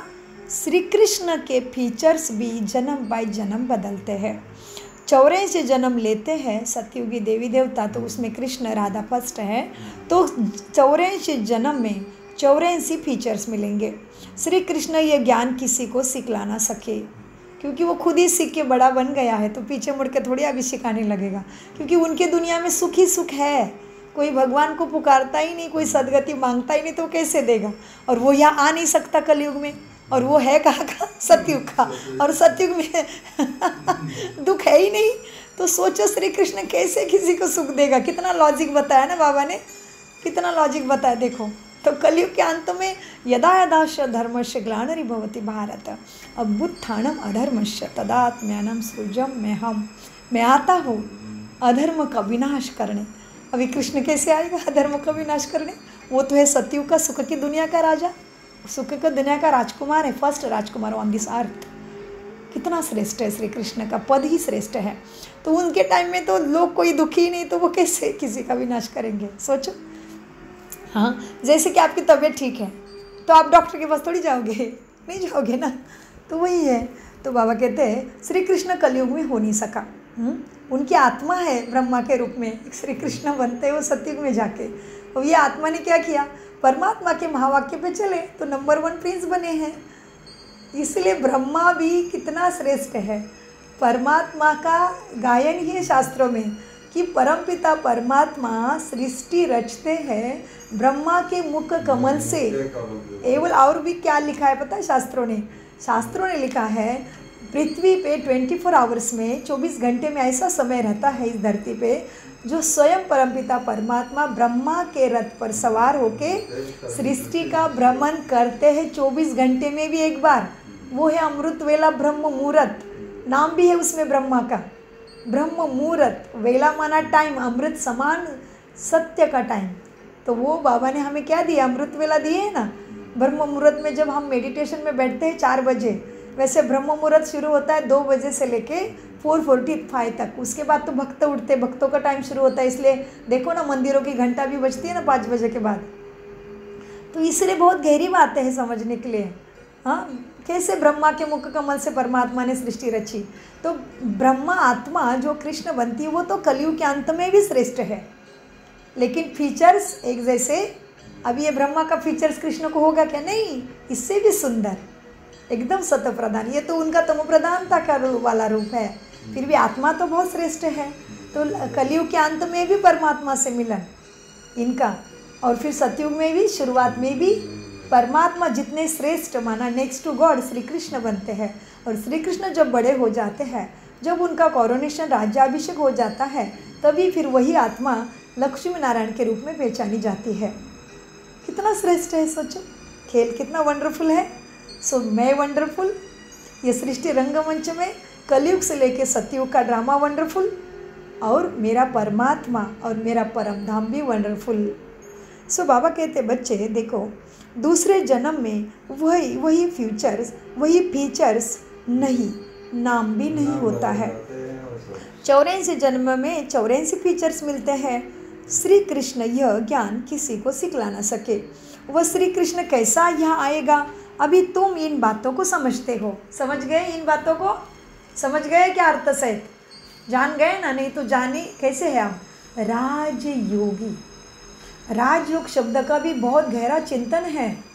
एक तो सारे राज जानने वाले, स्वयं की आत्मा मन बुद्धि पे राज करने वाले, स्वयं को संस्कारों को तमो प्रधानता से ज्ञान अमृत पीते पीते सत्व प्रधान बनाने वाले, और राजा महाराजा बनने की पढ़ाई पढ़ने वाले। बहुत है सुंदर राजयोग का शब्द का चिंतन। तो बाबा क्या कहते हैं, क्या कहते बाबा, श्री कृष्ण यह ज्ञान किसी को सिखला ना सके। वह श्री कृष्ण कैसे यह आएंगे, अभी तुम इन बातों को क्यों समझते हो। सहज राजयोगा अभ्यास के द्वारा, सहज राजयोगा के सद्गति के ज्ञान के द्वारा ही तुम भी समझ गए हो। अभी तुम इन बातों को समझते हो। आधा कल्प अच्छे जन्म होते हैं, फिर रावण राज्य शुरू होता है। मनुष्य हुबेहूब जानवर मिसल बन जाते हैं। जानवर मिसल क्यों बोला बाबा ने, क्यों बोला जानवर मिसल मनुष्य को, इतना ज़्यादा काम क्रोध लोभ मोह अहंकार की प्रवेशता मनुष्य के अंदर होती है, इसलिए बोला जानवर से भी बदतर मनुष्य बन जाते हैं। जानवर को देखा है क्या, कभी लड़ रहे हैं अपने घर के लिए, भाई बहन जमीन के लिए लड़ रहा है क्या कोई जानवर, देखा है, कुत्ता लड़ा, टाइगर लड़ा, हाथी लड़ा, हाँ, हाथी ने हाथी को मारा, देखा है क्या अंकल जी, हाँ ऐसे नहीं, ऐसे नहीं लड़ते, स्वार्थ के नहीं लड़ते, वो अलग बात है। तो बाबा कहते हैं बच्चे, ये भी फिर सोचने वाली बात होती है। तो बाबा कहते हैं जानवर लड़ते वो भी कारण है, हमारे तमो प्रधानता की वाइब्रेशन पृथ्वी को, पृथ्वी के ऊपर के हर जीव जंतु प्राणी वस्तु को इफ़ेक्ट करते हैं, उसका परिणाम होता है स्पंदनों का, वाइब्रेशंस का। इसलिए मनुष्य सबसे श्रेष्ठ बुद्धिमान है इस धरती पे। हमारे वाइब्रेशन से ही प्रकृति के 5 तत्व प्राणी मात्र, जीव जंतु भी इफेक्ट होते हैं। जब हम सब तो प्रधान बनते हैं, शांत स्वरूप में स्थित हो जाते हैं, प्राणी मात्रा भी शांति को धारण करते हैं, अपने उनके अंदर हिंसक भावना को वो भूल जाते हैं, मर्ज हो जाती है उनके भी हिंसक भावना। इसलिए क्या हम सुनते हैं, पहले 1000 वर्ष पहले या 2000 वर्ष पहले साधु संत महंत जब कुटिया में जंगलों में तपस्या करते थे तो उनके वाइब्रेशन के वहाँ के सांप, ढिंड, बिच्छू, मगरमच्छ, टाइगर सब कुछ शांत हो जाते थे। टाइगर भी उनके पास आके बैठेगा लेकिन उनको अटैक नहीं करेगा। और हमने अनुभव किया है, हमारे यहाँ पे हमारा शिवरात्रि का प्रोग्राम चल रहा था, योग की अवस्था थी, उस हॉल के लिए हम मेडिटेशन करते थे, 2-3 दिन से कर रहे थे। तो वहाँ पे सांप आके दिन भर चुपचाप बैठा, लेकिन हमारे प्रोग्राम में उसने डिस्टर्ब नहीं किया। हमारे यहाँ पे बैंकॉक परिवार, थाईलैंड परिवार उसके लिए साक्षी है। हमारे सभी आए थे हमारे सेंटर से अलग अलग। ये हमारा रामा 3 में है, हमारी शिव बाबा की सेवा स्थान, और हमारा मेन सेंटर भी सुखुम्बित में है। तो उसके सारे बाबा के बच्चे आए थे, उन्होंने खुद ने सबने देखा, जाना है कि सच में सांप चुपचाप टेबल के नीचे बैठा, लेकिन हम किसी को मालूम नहीं था। लेकिन मुझे भासना हुई थी क्योंकि मेरे हाथ से चला गया था, क्योंकि मैंने टेबल के नीचे टोली का बॉक्स रखा था। और रात को ही तैयारी करते, 2-3 दिन से तैयारी करना पड़ता है पब्लिक प्रोग्राम के लिए शिवरात्रि की। और हमने टोली का बॉक्स नीचे रखा था रात को ही हॉल में टेबल के नीचे, और सुबह लेने गए तो मेरे वो बॉक्स के ऊपर बैठा था और मेरे हाथ से चला गया। लेकिन टेबल के ऊपर पर्दा था तो मैंने हाथ डाला था, मुख तो नहीं डाला था नीचे, तो मेरे हाथ से गया तो मैं तुरंत थोड़ी हिल गई, अरे नीचे सांप है। तो सब लोग बोले अरे यहाँ से कहाँ सांप आएगा, इतना बड़े सामान इतना लगा है, सारी कुर्सियाँ लगे, सांप कहाँ से आएगा। तो मुझे मेरे दौलत भाई जी, मेरे युगल है, उन्होंने बोला अरे सुजाता तू 2-3 दिन से ठीक से सोई नहीं है ना, तो तुझे वायर को सांप समझ रही होगी तुम। तो हम बोले ठीक है, फिर छोड़ दिया हमने वो संकल्प को, बॉक्स ले लिया और निकल गए। फिर सारा प्रोग्राम पूरा हो गया और अमृत वेला वो सब पब्लिक आए, बहुत सुंदर प्रोग्राम हुआ, बहुत अनेकों ने संदेश भी लिया, भोजन भी था, सब कुछ हुआ। और फिर शाम को अभी हम सब प्रोग्राम निपट लिया, तो वो हॉल को ठीक करने वाले आ गए, मददगार उधर के लोग, और वो ठीक ठाक कर रहे थे, सब चल रहा था। तो क्या हुआ, प्रज्वल मेरी हमारी बच्ची है, वो भी ब्रह्म कुमारी है, तो प्रज्वल का लैपटॉप का वायर मिल नहीं रहा था। तभी फिर वो वर्कर्स को बोला कि वह हमारी बेटी का वायर देखो इधर उधर कहीं गई होगी। तो फिर वो भी उसने टेबल के आसपास ही रखा था उसका लैपटॉप, तो वायर देखने लगे तो उन्होंने हिला दिया वर्कर ने सारा इधर उधर टेबल के नीचे कपड़ा हटा के, तभी फिर उसमें से सांप निकला। प्रोग्राम ख़त्म होने के बाद वो भी हमें जैसे बाय करने लाया है जैसे, तो हम घर चले जाते तो हमें पता भी नहीं चलता ना सांप था। लेकिन इतनी कमाल है देखो जानवरों की भी। तो फिर सुबह से सांप हाथ पे चला गया था, तो मुझे महसूस हुई थी ये सांप ही है। फिर भी हमने बोला नहीं कोई बात नहीं, नींद नहीं होती है तो कुछ भी दिखता है ना, तो बात को छोड़ दिया। दिन भर अच्छे से प्रोग्राम चला, और फिर रात को जब वो सारा हिला तभी उसमें से बहुत हरा हरा सांप निकला, उसको फ़ोटो भी हमारे पास आज भी है। और फिर वो नदी में चला गया, लेकिन उसने किसी को कुछ भी नहीं किया। जब वो निकला तभी पता चला कितना लंबा, पतला और कितना तेज था दौड़ने में। ऐसे भी नहीं था कि सुस्त था, मोटा था, नहीं, बहुत तेज था, लेकिन वाइब्रेशंस। तो बाबा भी क्या कहते हैं आज, क्या कहा बाबा ने, देखो बच्चे, मनुष्य भी अभी हुबेहूब जैसे क्या जानवर मिसल बन जाते हैं, 1-2 में लड़ते झगड़ते रहते हैं। तो रावण का जन्म हुआ ना, बाकी 84 लाख जन्म तो है नहीं, इतनी वैरायटी है, जन्म थोड़ी ही इतने लेते हैं। तो यह बाप बेट समझाते हैं, वह है ऊंचे ते ऊंचे भगवान, वह पढ़ाते हैं तुम्हें नेक्स्ट में। फिर यह भी तो है ना, कृष्ण तो नेक्स्ट में है, ब्रह्मा है, फिर ब्रह्मा की आत्मा कृष्ण की आत्मा बनती है। 84 जन्म, 84 फीचर्स माना शरीर का अलग अलग रंग रूप मिलेगा। नेक्स्ट में बाबा कहते क्या कहा बाबा ने, ऊंचे ते ऊंचे कौन है, भगवान। ऊंचे ते ऊंचे कौन है, बाबा, भगवान। उसके अनेक नाम हैं। बाबा को क्या क्या कहते हैं हम, शिव बाबा को हम क्या क्या कहा भक्ति में, ईश्वर, अल्लाह, खुदा, प्रभु, परमात्मा, ऊपर वाला। हाँ, और हमें पता चला वो हमारा बाप है तो हमने कहा शिव बाबा। बाबा माना पिता, हक है उसके ऊपर, है ना। सो बाबा कहते बच्चे देखो परमात्मा कैसे है, बाबा कैसा है, वह है ऊंचे ते ऊंचे भगवान, वह पढ़ाते हैं। नेक्स्ट में फिर यह भी तो है ना, नहीं पढ़ेंगे तो किसी के पास जाकर दास दासियाँ बनेंगे। क्या शिव बाबा के पास दास दासी बनेंगे? बाप तो समझाते हैं, पढ़ते नहीं हो तो जाकर सतयुग में बाबा के पास दास दासी कैसे बनेंगे? क्योंकि बाबा रहता है परम धाम में, जहाँ पे हम आत्मा ब्रह्मांड में तारे की मिसल है, बहुत अति सूक्ष्म दिव्य चमचमता तारा। तो बाबा कहते क्या मेरे पास आके दास दासी बनोगे? तो दास दासी कहाँ बनना पड़ेगा? ठीक से नहीं पढ़ोगे तो सतयुग में। कितनी बड़ी बात कही देखो बाबा ने। पहली बार आई है मुरली में, मुझे लगता है मैं 13 साल से ज्ञान में हूँ। सो बाबा कहते बच्चे आई होगी लेकिन हमारे ध्यान में पहली बार बैठी है। सो बाबा कहते मीठे बच्चे क्या ठीक से नहीं पढ़ेंगे तो दास दासी बनना पड़ेगा, लेकिन नहीं पढ़ेंगे तो किसके पास जाकर दास दासियाँ बनेंगे? क्या शिव बाबा के पास दास दासी बनेंगे? उधर तो शरीर ही नहीं, आत्मा केवल बिंदी है। बाप तो समझाते हैं बच्चे ये ज्ञान ठीक से पढ़ते नहीं हो तो जाकर सत्ययुग में दास दासी बनेंगे। जो कुछ भी सर्विस नहीं करते, खाया पिया और सोया, वह क्या बनेंगे? बुद्धि में आता तो है ना, क्या बनेंगे? हम तो महाराजा बनेंगे, हमारे सामने भी नहीं आएंगे, खुद भी समझते हैं ऐसे हम बनेंगे, परंतु फिर भी शर्म कहाँ है?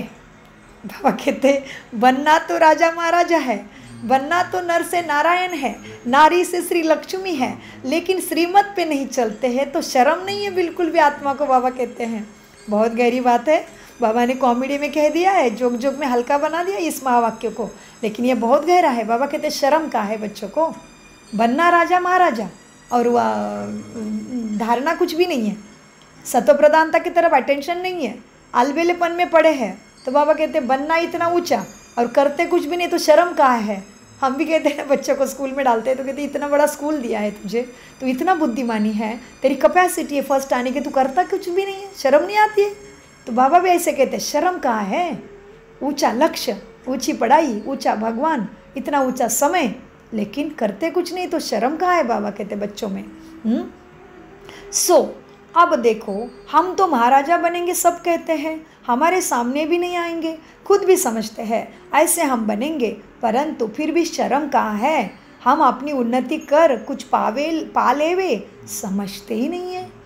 तब बाबा कहते हैं बच्चे ऐसे मत समझो, ये ब्रह्मा कहते हैं नहीं, हर बात शिव बाबा कहते हैं, हमेशा शिव बाबा के लिए समझो। शिव बाबा का तो रिगार्ड रखना है ना, उनके साथ फिर धर्मराज भी है ना। बाबा के साथ कौन है? धर्मराज माना एग्जामिनर। परीक्षा के टाइम में बाबा मदद नहीं करेगा अगर हम उसके आज्ञा पे नहीं चलेंगे तो। जो आज्ञा करेगा वो आज्ञा पालन करेगा, उसके मतलब बंध गया ना वो। हमने अगर उसके श्रीमत पे चला तो वो बंध गया मेरे बंधन में, क्योंकि मैंने उसके बाप के रूप में भी आज्ञा मानी, गुरु के रूप में भी आज्ञा मानी, तो सदगुरु तो बंध गया ना। तो सोचो कितना गहरा राज है इसमें। बाबा क्या कहते हैं? बाप के साथ धर्मराज भी है। श्रीमत पर नहीं चलते हो तो बाबा धर्मराज है। माना स्थूल स्कूलों में भी टीचर कुछ भी मदद नहीं करता। एग्ज़ाम के टाइम में, परीक्षा में टीचर कुछ भी क्वेश्चन पेपर सॉल्व करने में विद्यार्थी को, स्टूडेंट को मदद नहीं करते, क्योंकि सिखाने का टाइम था, समझने का टाइम था, स्टडी का भी टाइम था। उस टाइम को सफल नहीं किया तो टीचर क्या करेगा एग्जामिनर के टाइम में? बताओ, एग्ज़ाम के टाइम में टीचर बिठाते सिखाते रहेगा क्या? तो सबके साथ अन्याय हुआ कि न्याय अन्याय क्या होगा? अगर एग्ज़ाम के टाइम में भी टीचर ही तुम्हारे क्वेश्चन पेपर छुड़ाते रहेगा, सॉल्व करता रहेगा, तो सभी बच्चों के साथ न्याय हुआ कि अन्याय हुआ? अंकल जी क्या होगा? सभी बच्चों के साथ, सभी विद्यार्थियों के साथ न्याय हुआ कि अन्याय होगा? अन्याय हो जाएगा। सेम बाबा का है धर्मराज। तुमने अपने धर्म को जान के उसके ऊपर कुछ भी मेहनत नहीं किया तो बाबा के साथ धर्मराज भी है। माना हमने उसने बाप बन के समझाया, टीचर बन के समझाया, सदगुरु बन के भी बार बार समझाया, बार बार पुचकारा, बार बार प्यार किया, बार बार जगाया, फिर भी नहीं समझा तो वो धर्मराज माना एग्जामिनर बन के परीक्षा के टाइम में मदद नहीं करेगा। अभी वही चल रहा है टाइम। तो अभी भी जागो, जो जागेगा उसके लिए सवेरा है, जब जागे तब सवेरा। सो बाबा कहते बच्चे क्या है, शिव बाबा का तो रिगार्ड रखना ही है ना, उनके साथ फिर धर्मराज भी है, नहीं तो धर्मराज के डंडे भी बहुत खाएंगे। कुमारियों को तो बहुत होशियार होना चाहिए, कुमारियों को तो बहुत होशियार होना चाहिए। ऐसे थोड़ी ही यहाँ सुना बाहर गए खल्लास, तो क्या होगा? बाबा कहते ऐसे थोड़ी करना है। यहाँ ज्ञान सुना, बहुत जोश में आ गए, वाह वाह वाह वाह, क्या सुना है बाबा ने पॉइंट, वाह वाह, बहुत अच्छा लगा, बहुत अच्छा लगा, बहुत अच्छा लगा। लेकिन अच्छा को, ज्ञान को चिंतन नहीं किया, मनन नहीं किया, धारणा का मक्खन नहीं निकाला, तो बाबा कहते कुछ भी अच्छा नहीं हुआ। बहुत बहुत अच्छा कहा और बाहर जाते ही खलास। फिर से कही, दृष्टि भी पुराने संस्कारों के अनुसार, वृत्ति भी पुराने के संस्कारों के अनुसार, मन बुद्धि भी पुराने संस्कारों के अनुसार रही, तो क्या हुआ? कुछ भी नहीं पाया। सो इसलिए बाबा ने क्या बोला? अभी क्या बोला बाबा ने अंकल जी? ऐसे थोड़ी है, सुना, अच्छा अच्छा बोला और बाहर जाती खल्लास, तो भी प्राप्ति कुछ भी नहीं होगी। तो बाबा कहते ऐसे थोड़ी, यार सुना, बाहर गए तो खल्लास, कुछ भी नहीं। यहाँ पे बहुत होशियार होना चाहिए, जो सुना उसको धारणा में लाना ही है, इतना होशियार होना चाहिए। बाबा कहते बच्चे यहाँ तो बहुत होशियार होना चाहिए, ऐसे थोड़ी यहाँ सुना बाहर गए तो खलास। भक्ति मार्ग की कितनी सामग्री है। अब बाप कहते हैं बच्चे विष को छोड़ो। अभी विष में क्या क्या आता है खुद का चिंतन करो। विकार तो है ही, और क्या क्या विष में आएगा देखो। बाबा कहते बच्चे क्या कहते हैं, भक्ति मार्ग की सामग्री भी क्या करो, छोड़ो, टाइम वेस्ट जा रहा है उसमें। भक्ति मार्ग की सारी सामग्री है। अब बाप कहते हैं विष को छोड़ो। बहुत गहरे महावाक्य है ना। सो मीठे बच्चे देखो, अब बनना तो बहुत ऊंचा है, अगर उनकी बात नहीं सुनेंगे, शिव बाबा को रिगार्ड रखना है, लेकिन शिव बाबा के श्रीमत पर नहीं चलते हैं, उनके साथ फिर धर्मराज भी है। ये सदा स्मृति में रखो। किसके साथ धर्मराज है? बाबा का रूप भी धर्मराज का भी रूप है। धर्मराज माना एग्जामिनर, एग्ज़ाम के टाइम में कुछ नहीं कर पाएगा, क्योंकि उसके हाथ भी ड्रामा में बंद है।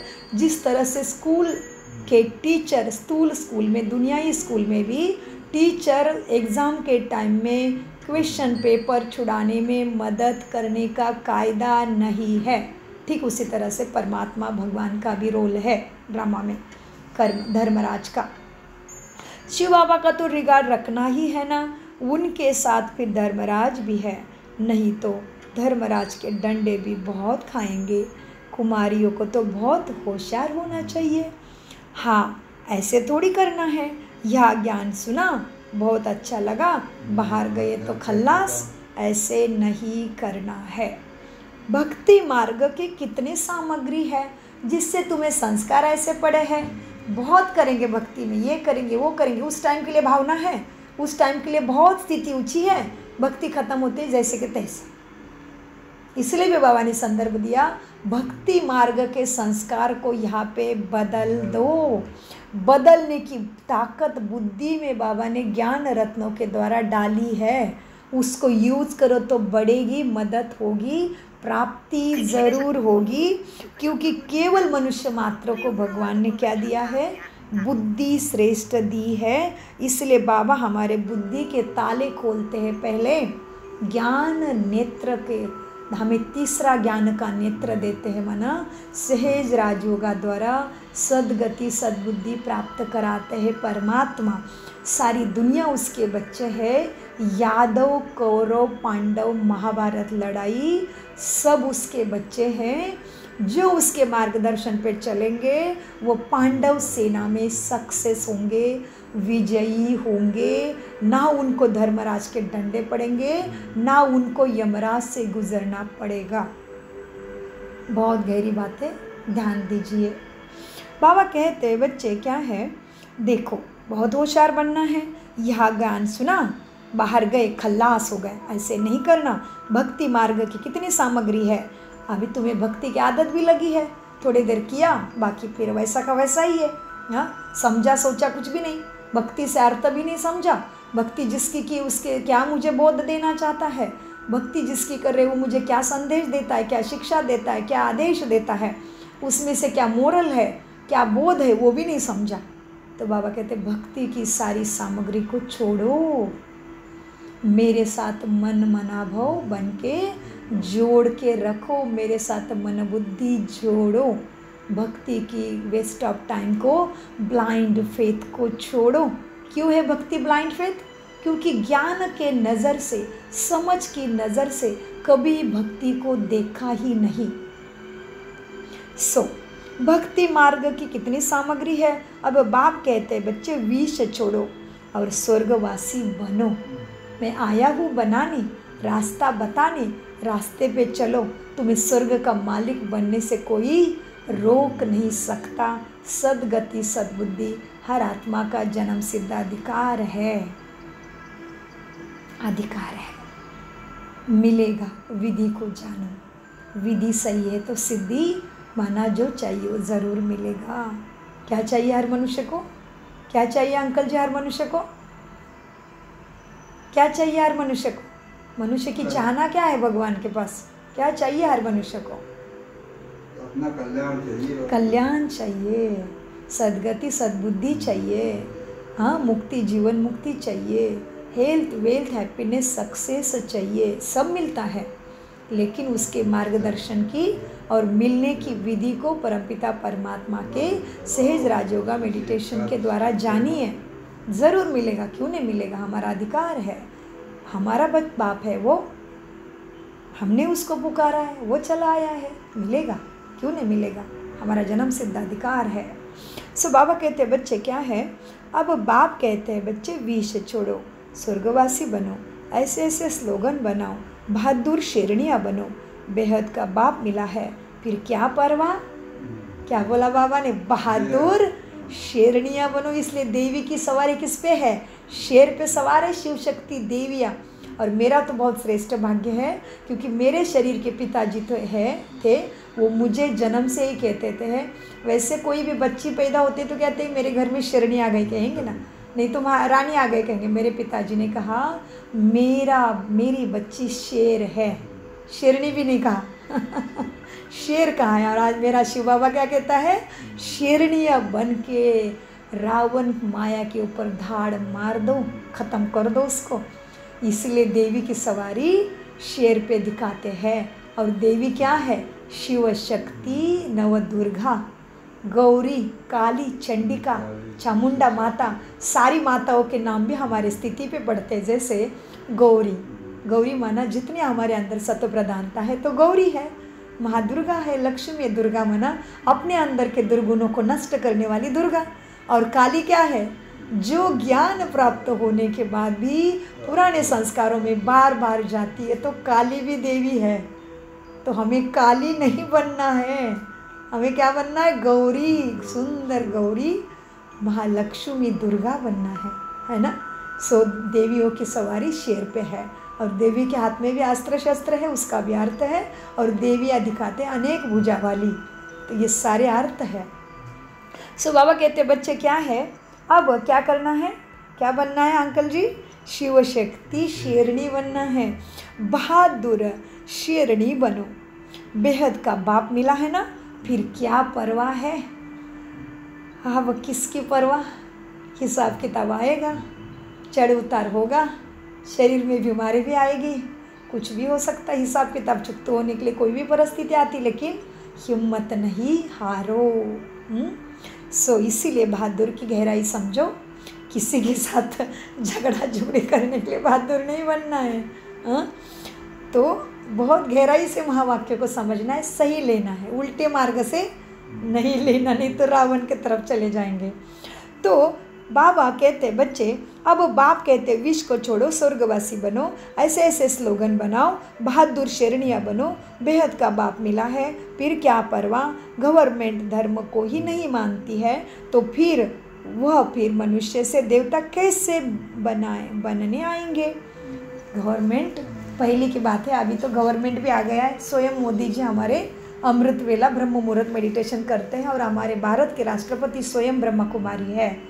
उनका जीवन संपूर्ण पवित्र है, वो भी शुद्ध भोजन स्वीकार करते हैं, अमृत वेला करते हैं। मुरली सुनने के बाद ही, अपनी दिनचर्या के बाद ही अपने राष्ट्रपति की कुर्सी पे आके बैठ के पूरे देश का राज्यकारभार संभालते हैं। स्वयं श्री आदरणीय राष्ट्रपति द्रौपदी मुर्मू जी भी परमात्मा के लाडली संतान है, ब्रह्मा कुमारी है। और बाबा ने बोला हुआ है किसी मुरली में, जब राजगद्दी पे राजनीति में भी मेरी बच्ची आ जाएंगी तभी समझना ड्रामा में बहुत कम समय बचा है पढ़ाई का।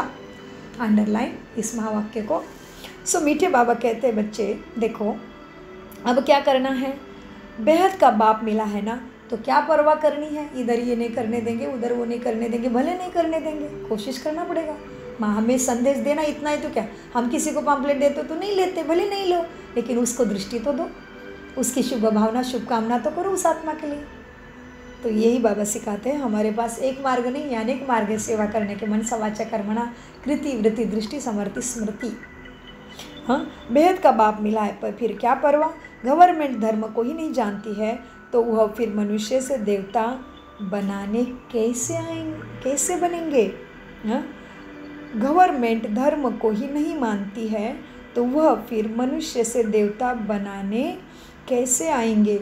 वह कहते हैं हम कोई भी धर्म को नहीं मानते, सबको हम एक समझते हैं, फिर लड़ते झगड़ते क्यों हैं।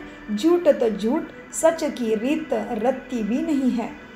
हाँ, बाबा कहते सारा झूठ ही झूठ है, सच इतना तिल मात्र भी सच नहीं माना, सच की रत्ती भी नहीं है। हाँ, झूठ तो झूठ, सच की रत्ती भी नहीं है। सबको हम एक समझते हैं, फिर लड़ते झगड़ते क्यों हो। क्या कहते हैं हम, हिंदू मुस्लिम सिख ईसाई हम सब है भाई भाई, फिर क्यों लड़ रहे हो भाई। परमात्मा स्वयं प्रश्न पूछ रहा है। हाँ, गाते तो हो वंदे मातरम, भारत माता की जय, वसुदेव कुटुंबकम धरती पे लाएंगे, कैसे लाएंगे। इतने मतांतर, इतने झगड़े, इतना झूठ, इतना दुश्मनी, मन में क्या क्या चल रहा है। और भगवान कह रहे गाते एक तरफ से हिंदू मुस्लिम सिख ईसाई हम सब भाई भाई, कैसे भाई भाई, वो भी जानने को तैयार नहीं, कौन सा बाप एक है। हाँ, सो बाबा कहते बच्चे सबको हम एक समझते हैं। हाँ, फिर वह कहते हैं हम कोई भी धर्म को नहीं मानते हैं, सबको हम एक समझते हैं, फिर कितने लड़ते झगड़ते क्यों हो। भगवान पूछ रहे हैं 90 साल पहले, और अभी हाल देख रहे हैं हम कैसे खतरनाक धर्म युद्ध लग जाए। चारों सब तरफ सभी देशों में धर्म युद्ध लग गए हैं। तेरा मेरा, तू मोटा मैं छोटा, तू छोटा मैं बड़ा, सारा लगा पड़ा है। और ये भगवान कब से सिखा रहा है, 90 साल से। तो हम कैसे कह सकते भगवान तू कुछ नहीं देखता, कितना बुरा है, कैसे कह सकते, नहीं कह सकते। भगवान निर्दोष है, भगवान आता ही नहीं इस झमेले में, क्योंकि भगवान के निर्देश को हम मानते नहीं हैं। एवं प्रकृति एवं प्राणी मात्र और हमारा शरीर और परमात्मा हमें हर चीज़ की पहले से इशारा देता है, लेकिन हम समझ नहीं पाते क्योंकि हम तमोप्रधान काले बुद्धि बन गए हैं, कलयुगी बन गए, इसलिए हम नहीं समझते इशारे को। बाबा कहते मीठे बच्चे क्या हैं, अब देखो हम सबको हम एक समझते हैं, फिर लड़ते झगड़ते क्यों है। झूठ तो झूठ, सच की रत्ती भी नहीं है इनके पास। पहले ईश्वर को सर्वव्यापी कहने से झूठ शुरू होता है। पहले भक्ति में हमने क्या, सब भगवान है, सबके अंदर भगवान है। कुत्ते, कीचड़, बिल्ली, जानवर, पत्ते, फूलों में भी भगवान है। तो बाबा ने कहा यहाँ से तुम शुरू हो गए नीचे की तम प्रधानता में जाने के लिए। सबसे पहले निंदा तुम्हें भगवान की कि भगवान सर्वत्र है, यहाँ से गलत शुरू हुआ। पहले ईश्वर सर्वव्यापी से ही झूठ शुरू होती है। हिंदू धर्म तो है, कोई है ही नहीं, क्लियर कह दिया, भगवान के सिवाय कोई कह भी नहीं सकता। क्यों, क्योंकि बाकी धर्मों के धर्म संस्थापक है ना, हिंदू का धर्म संस्थापक किधर है बताओ, है ही नहीं। कौन है हिंदू, ये सारी हिंदू अपने को कहने वाले हिंदू घर में देवी देवताओं को पूछते हैं। है हमारे किसी के धर्म घर में यीशु ख्रिस्त का, गुरु नानक का मंदिर नहीं है, किसका मंदिर है, देवी देवता का। तो हम कौन है जो खुद को हिंदू कहने वाले, सभी देवी देवता धर्म के हैं, सभी के इष्ट देवाष्ट देव देवी देवता है, समझ लो इस बात को। भगवान कह रहा है, कोई किसी धर्म को कुछ कह के देखो, हमारे काट के रख देंगे हम। केवल भगवान कह रहा है सत्य बात को कि हिंदू धर्म कुछ है ही नहीं, क्योंकि हमारा धर्म का संस्थापक ही कोई नहीं है। क्या हमारे घर में है क्या? फिर से हम रिपीट करते हैं इस बात को, है हमारे घर में यीशु ख्रिस्त का स्टैचू है क्या? क्या है हमारे सबके घर में? मंदिर है देवी देवताओं के, छोटे छोटे मंदिर है हमारे पास, छोटे छोटे टाक है, छोटे छोटे मूर्तियाँ है, गणेश की मूर्ति, हनुमान की मूर्ति, लक्ष्मी नारायण की मूर्ति, कृष्ण की मूर्ति, कितने सारे अपने अपने ग्राम देवी है, इष्ट देवी है, कुल देवी है ना? तो हम कौन है?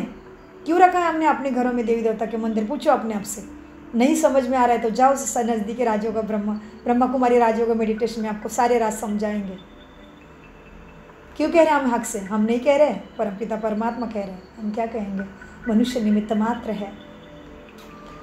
हम प्यार से आपको समझाते, मेरे मीठे भाई बहनों, हमारे घर में देवी देवता की पूजा हो रही है तो ज़रूर ये देवी देवता के साथ मेरा क्या रिश्ता है, इस जानने के लिए अपने नज़दीकी किसी भी ब्रह्मा कुमारी सेंटर में जाके देवी देवताओं के साथ हमारा क्या रिश्ता है, हमारे घर में छोटे छोटे मंदिर क्यों है, हमारे घर में हमारे गांव में ग्राम देवत का मंदिर क्यों है, हमारे घरों में कुल देवी, अष्ट देवी, इष्ट देवी की क्यों पूजा करते हैं, इसका सब राज आपको पता चलेगा सहज राजयोगा मेडिटेशन में।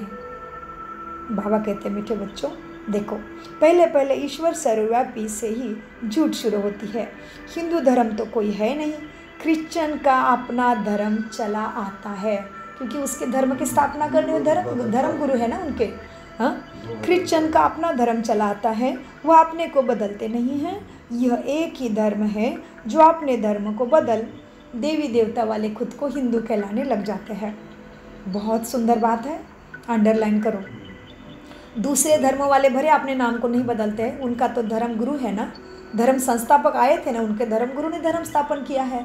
लेकिन बाबा कहते एक ही धर्म है, ये खुद देवी देवता धर्म के थे, इन्होंने अपना धर्म तमो प्रधानता में आ गए, जन्म मृत्यु का खेल खेलने लगे, तो ये अपने धर्म को भूल गए और अपने को क्या कहने लगे? हिंदू। वो भी क्यों? हिंदू नदी के किनारे छोटे छोटे रहने लगे, वहाँ से तो शुरू हो गया हिंदू नाम। इसके पीछे नदी का ही कुछ हिस्ट्री है।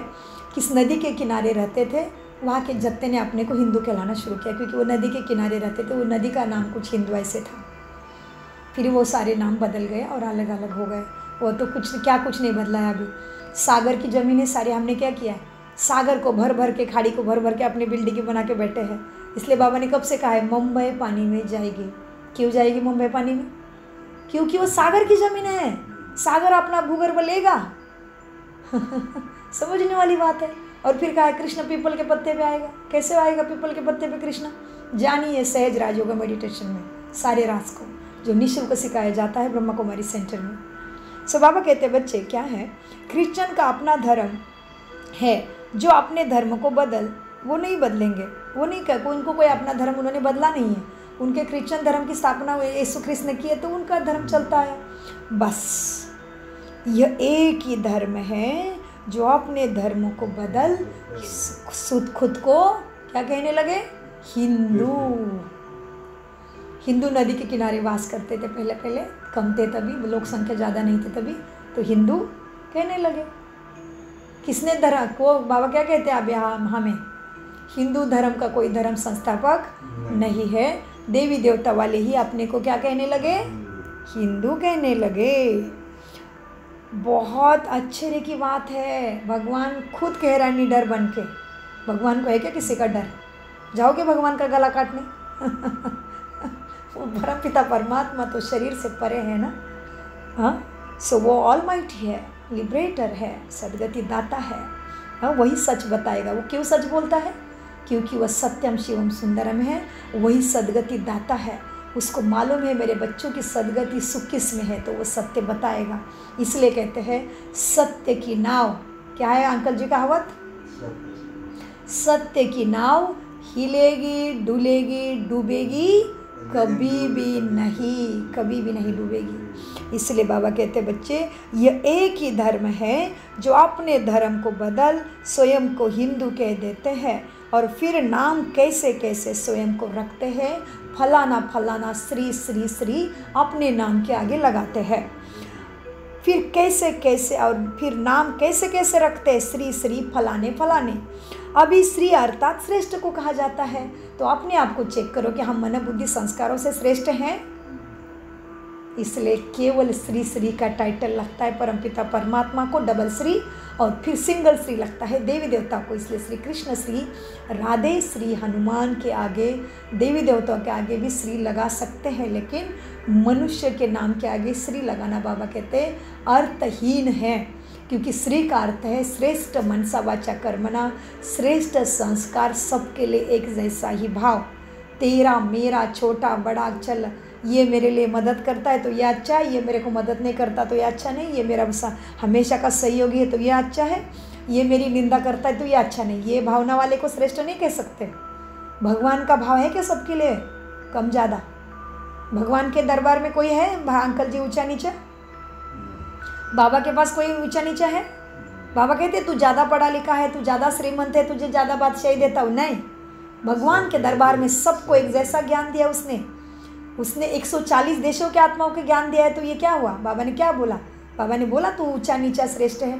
नहीं, ऊपर से क्या कमाल की बात है, यहाँ के कुंभकर्ण सोए हैं अभी भी, भारत के पर्दे से जग गया है। कैसे 140 देशों की आत्माएं कैसे आती मधुबन बाबा मिलन में? सोचो तो वहाँ पे तो कितनी कमाल की बात है, अंडरलाइन करने वाली बात। एवं परदेश में तो बहुत सुख शांति है, उनके पास आज भी समृद्धि है, मॉडर्निटी है, बहुत सुख है उनके देशों में। इसलिए हम क्यों भारतवासी परदेश को पसंद करते हैं? परदेश में स्वच्छता, सुविधाएं, जीवन में सब कुछ चाहिए वो है, उपलब्धियाँ। फिर भी परदेशी भारत में क्यों आ रहे हैं? सोचो तो ज़रा। क्योंकि जो शरीर को मिलने वाला सुख शांति समृद्धि नाम मान शान है वो तो आत्मा के साथ नहीं जाएगा। तो आत्मा सच्चे ज्ञान के पीछे, सदगति के पीछे परमात्मा के पास आ गई भारत में। इसलिए तो माउंट आबू मधुबन में 140 देशों के मनुष्य आत्माएं बाबा मिलन मनाने आती है। खुद आके देखो, आपको विश्वास नहीं बैठ रहा है तो मधुबन राजस्थान माउंट आबू जाके सोचो, पूछो, जिसमें डायमंड हॉल बनाया है बाबा ने, जिसकी ग्रीनिज वर्ल्ड बुक में भी नोंद हुई है। जो हॉल है जिसमें एक भी खंबा नहीं, इस टेक्निक से वो हॉल बनाया, उसका नाम है डायमंड हॉल। शांतिवन में स्थित है मधुबन माउंट आबू में, राजस्थान में। जिस हॉल को डायमंड हॉल बोलते हैं उसमें एक ही बार में 30,000 आत्माएं, मनुष्य आत्मा एक साथ बैठ सकती है, इतना बड़ा हॉल है वो। और वो हॉल कैसा है? एक भी खंबा नहीं, इतने टेक्निक, इतने वैज्ञानिक टेक्निक से बनाया है। ये कौन कर सकता है? केवल भगवान कर सकता है। दुनिया में भी आने की वंडर होंगे, लेकिन वहाँ पे कोई 140 देशों की आत्माएं जा सकती है क्या? जाती होगी क्या? हाँ, वो भी निस्वार्थ भाव से, कुछ नहीं चाहिए, जैसे भी खान पान मिले, जैसे भी उनको ट्रैवलिंग में जो भी होता होगा, जो होता होगा। भारत में आने के बाद क्या क्या होता है सबको पता है। ट्रैवलिंग की सुख सुविधाएँ, तापमान के ऊपर नीचेता, बारिश है, धूप है, क्या क्या है सबको मालूम है। फिर भी परदेश वाले अपने देश का सुख शांति छोड़ के बाबा मिलन के लिए इतना खर्चा करके भारत आ रही है। तो सोचो, भारत के कुंभकर्ण कैसे सो के रह के चलेगा? आज स्वयं भगवान कह रहा है सारी बातें, हम नहीं कह रहे, हम खुद ही पढ़ रहे उसके पास से, हम क्या कहेंगे किससे? इसलिए तो हमने भक्ति में गाता है, मैं जड़ मुड़, क्या कहते भगवान, हमने कहा ना भक्ति में खुद को, मैं मुड़मती मंदा, कहाँ है ना मड़मती मंद भगवान के साथ पास जाके हमने आरतियों में, मैं खलकामी कपटी मूढ़मती। हम कुछ नहीं कह रहे, परमपिता परमात्मा स्वयं कह रहा है। तो बाबा कहते बच्चे देखो, क्रिश्चियन का अपना धर्म चला आता है, वो अपने को बदलते नहीं है। ये एक ही धर्म है जो अपने धर्म को बदल हिंदू कह देते हैं, और फिर नाम कैसे कैसे रखते हैं, श्री श्री फलानी, अर्थात श्री अर्थात अभी बाबा समझाते, भगवान समझाते, अभी श्री अर्थात श्रेष्ठ को कहा जाता है। श्री किसको कहा अंकल जी? श्री श्रेष्ठ जी, श्रेष्ठ आचरण, श्रेष्ठ संस्कार। हाँ, अभी श्री अर्थात श्रेष्ठ है। श्रेष्ठ है कहाँ? जो स्वयं को श्री श्री लगा रहे हो। श्रीमत भी किसी की नहीं है, श्रेष्ठ मत भी किसी की नहीं, जिसके सबकी सदगति हो। ऐसे श्रेष्ठ मत, श्रेष्ठ अभ्यास कोई श्रेष्ठ पढ़ाई कराता है क्या? नहीं। सो बहुत गहरा महावाक्य है, ध्यान से सुनिए, समझिए, धारण करिए। तो बाबा कहते हैं अभी श्री अर्थात श्रेष्ठ है कहाँ? श्रीमत भी किसी की नहीं, यह तो उन्हों की आयरन एज्ड मत है। आयरन एज्ड तम प्रधान मत। यह तो उन्हों की आयरन एजड मत है, उन्हों को श्रीमत कह कैसे सकते हैं। अभी तुम कुमारियाँ खड़ी हो जाओ तो कोई को भी समझा सकती हो, परंतु योग युक्त अच्छी होशियार बच्चियाँ चाहिए सेवा में समझाने के लिए। अंडरलाइन फिर से, बाबा का बच्चा बनने के बाद भी सेवा का अवसर, सेवा का भाग्य बाबा सक्षम को ही देगा। तो मुझे चेक करना है ज्ञान में आने के बाद अभी मैं कितने % गौरी बनी हूँ। देवियों के नाम है सब, हम गौरी की पूजा करते हैं ना, गणेश की बहन कहते गौरी को। गौरी है, नवदुर्गा है, जगदम्बा है, लक्ष्मी माता है, श्री लक्ष्मी है, दुर्गा है, चंडिका है, चामुंडाई है। हाँ, फिर पहाड़ पे बैठी वो कौन है? वो सब जाते देखो, बहुत बड़े बड़े फेमस देवी है वो। और फिर काली माँ भी है। वो एक पहाड़ पे भारत में है ना, एक का हिमाचल, एक वैष्णव देवी। वैष्णव माना क्या? विष्णु के साथ राज्य करने वाली वैष्णव देवी, वैष्णवपंथी देवी देवता, वैष्णवपंथी विष्णु के साथ। तो मैं कौन सी देवी बनी हूँ अपना चेकिंग करना है। सो बाबा कहते हैं बच्चे अभी श्री अर्थात श्रेष्ठ है। श्रेष्ठ है कहाँ अभी कोई? श्रीमत भी किसकी नहीं, यह तो उन्हों की आयरन एजड मत है, उनको श्रीमत कह कैसे सकते हैं। अभी तुम कुमारियाँ खड़ी हो जाओ श्रीमत के अनुसार ज्ञान में, तो कोई को भी समझा सकती हो, परंतु योग युक्त अच्छी होशियार कुमारियाँ बाबा को चाहिए। परंतु योग युक्त अच्छी होशियार बच्चियाँ चाहिए। अच्छा, मीठे मीठे से खिलते बच्चों प्रति माता पिता बाप दादा का याद प्यारा गुड मॉर्निंग। रूहानी बाप की रूहानी बच्चों को नमस्ते। हम रूहानी बच्चों की रूहानी बाप दादा को याद प्यार गुड मॉर्निंग। नमस्ते प्यारे बाबा, नमस्ते। हम हैं सत बुद्धि से सब कुछ समझते, धारण करते और कराते। हाँ, धारणा के लिए मुख्य सार है अपनी उन्नति करने के लिए बाप की सर्विस में तत्पर रहना है। सिर्फ खाना पीना सोना यह पद गवाना है। इसलिए गाना भी है ना, दिन गवाया खाए के, रात गवाई सोए के, मेरा समय कौड़ी बदले जाए के। बाप का और पढ़ाई का रिगार्ड रखना है। देही अभिमानी बनने का पूरा पुरुषार्थ करना है। बाप की शिक्षाओं को धारण कर सपूत ज़रूर बनना है। वरदान सेवा करते, क्या करते?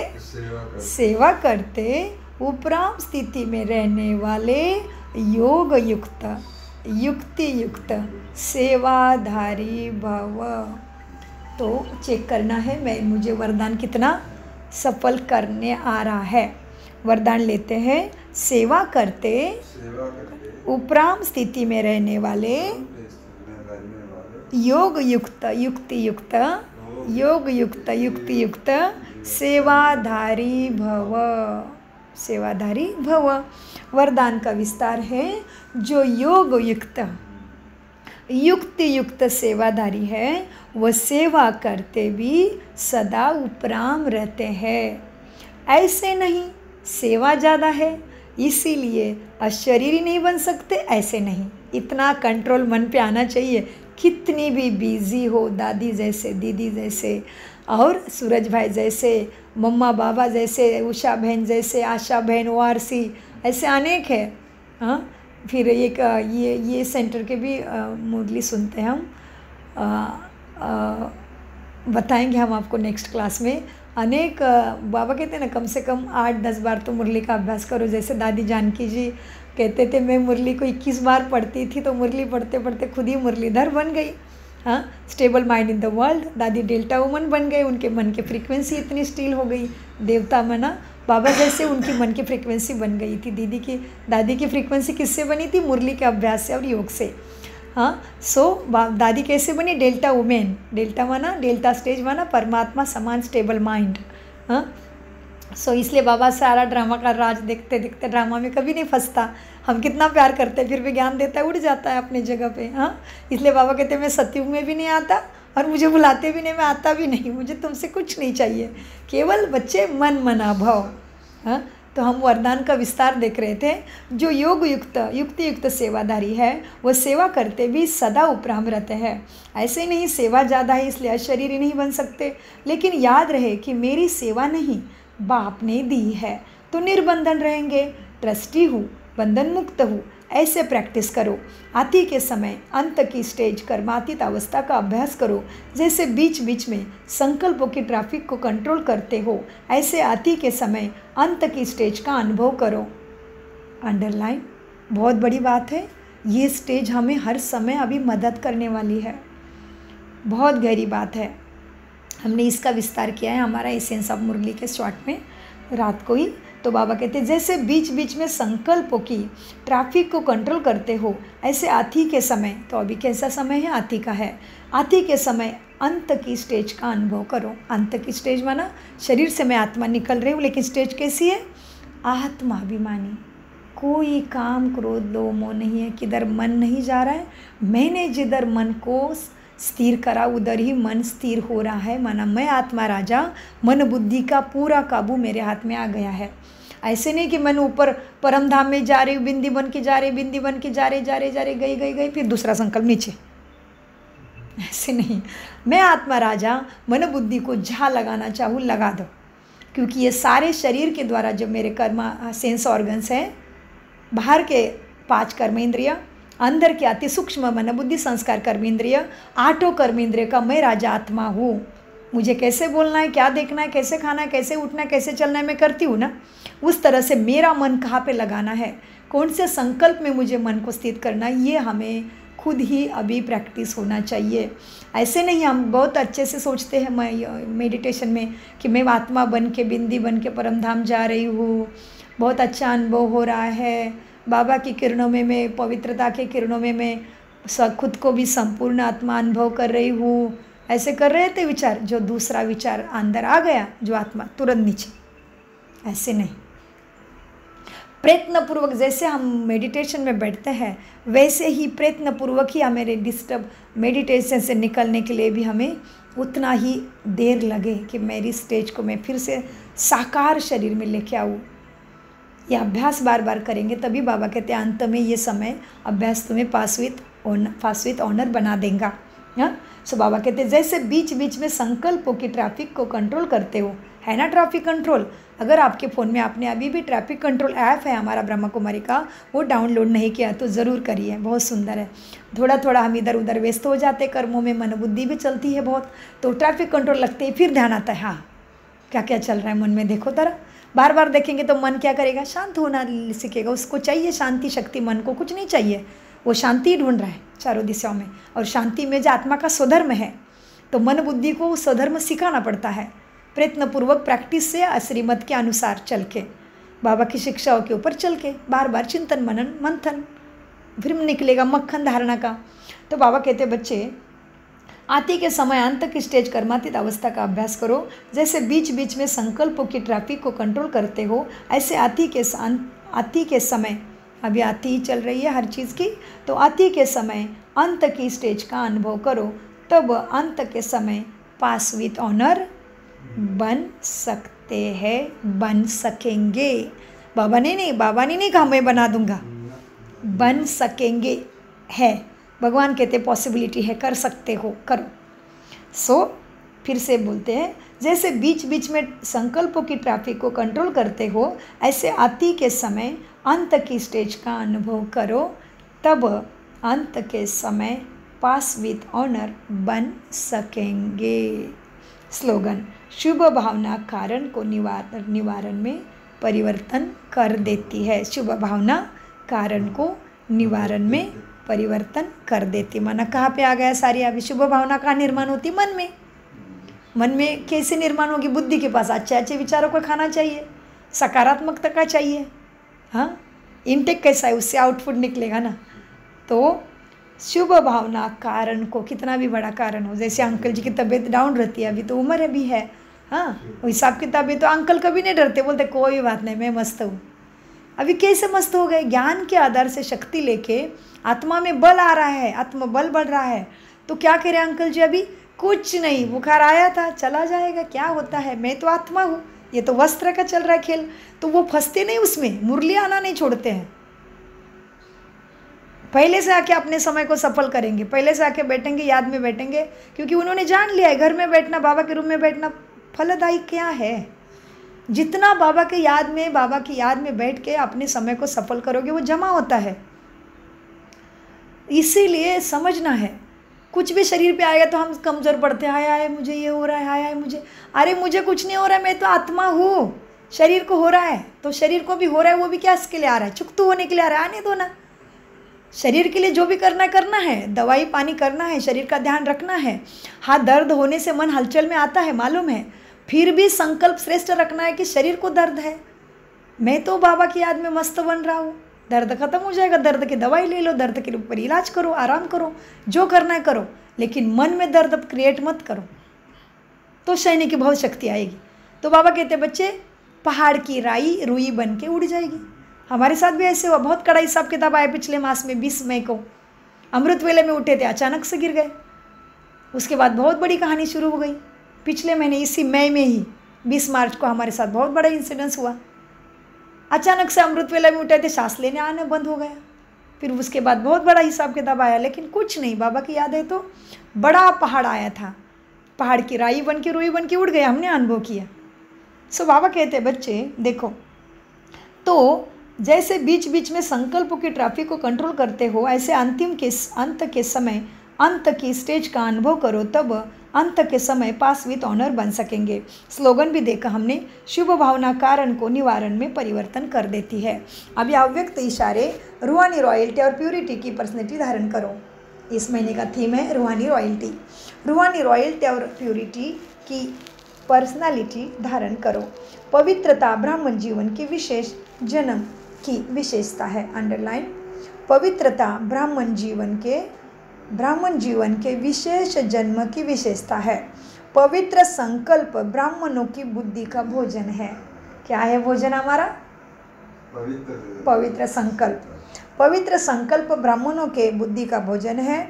पवित्र दृष्टि ब्राह्मणों के आंखों की रोशनी है। वाह, कितनी सुंदर आज बाबा ने पवित्रता से श्रृंगार कर लिया। देखो, हमारा आत्मा का श्रृंगार हो रहा है परमात्मा से, पवित्रता के सागर से।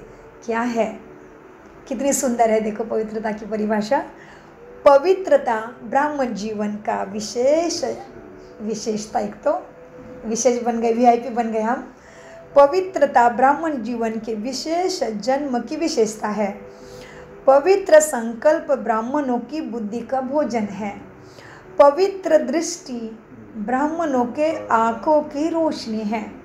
पवित्र कर्म ब्राह्मण जीवन का विशेष धंधा है। आ गए सारी चीज़ें। पवित्र कर्म क्या है? ब्राह्मण जीवन का विशेष धंधा। पवित्र कर्म ब्राह्मण जीवन का विशेष धंधा है। पवित्र संबंध और संपर्क ब्राह्मण जीवन की मर्यादा है। ऐसे महान चीज़ों को अपनाने में मेहनत करो। हट से नहीं अपनाओ, प्यार से। पवित्र संबंध और संपर्क ब्राह्मण जीवन की मर्यादा है। ऐसे महान चीज़ों को अपनाने में मेहनत नहीं करो, हट से नहीं अपनाओ। यह पवित्रता तो आपके जीवन का वरदान है। वरदान जो सबको चाहिए, हाँ, दान मिलता है ऊपर वाले का। माना पहाड़ की राई और रुई बन के परमात्मा अपने गोदी में लेते हैं, उसको कहते हैं वरदान। इसलिए हम कहते हैं ना, तेरे एक बूंद के हम प्यासे, माना उसके आशीर्वाद, माना वरदान। सो यह पवित्रता तो आपके जीवन का वरदान है। ओम शांति, ओम शांति, ओम शांति। मीठे प्यारे बाप दादा का अनगिनत पदम गुना शुक्रिया, शुक्रिया, शुक्रिया। कम बोलो, मीठा बोलो, धीरे बोलो, सोच समझ कर बोलो।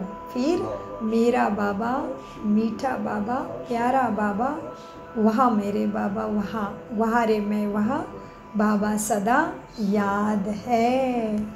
ओम शांति। आपको जो भी पॉइंट्स अच्छी लगी होगी हमें ज़रूर कमेंट्स द्वारा बता दीजिए। अगर आप कमेंट्स नहीं कर पा रहे हमारे चैनल पे तो भी हमें ईमेल द्वारा बता दीजिए है। हम मेरा ईमेल मैं कमेंट्स बॉक्स में भी डालूँगी। शुक्रिया बाबा, शुक्रिया ड्रामा।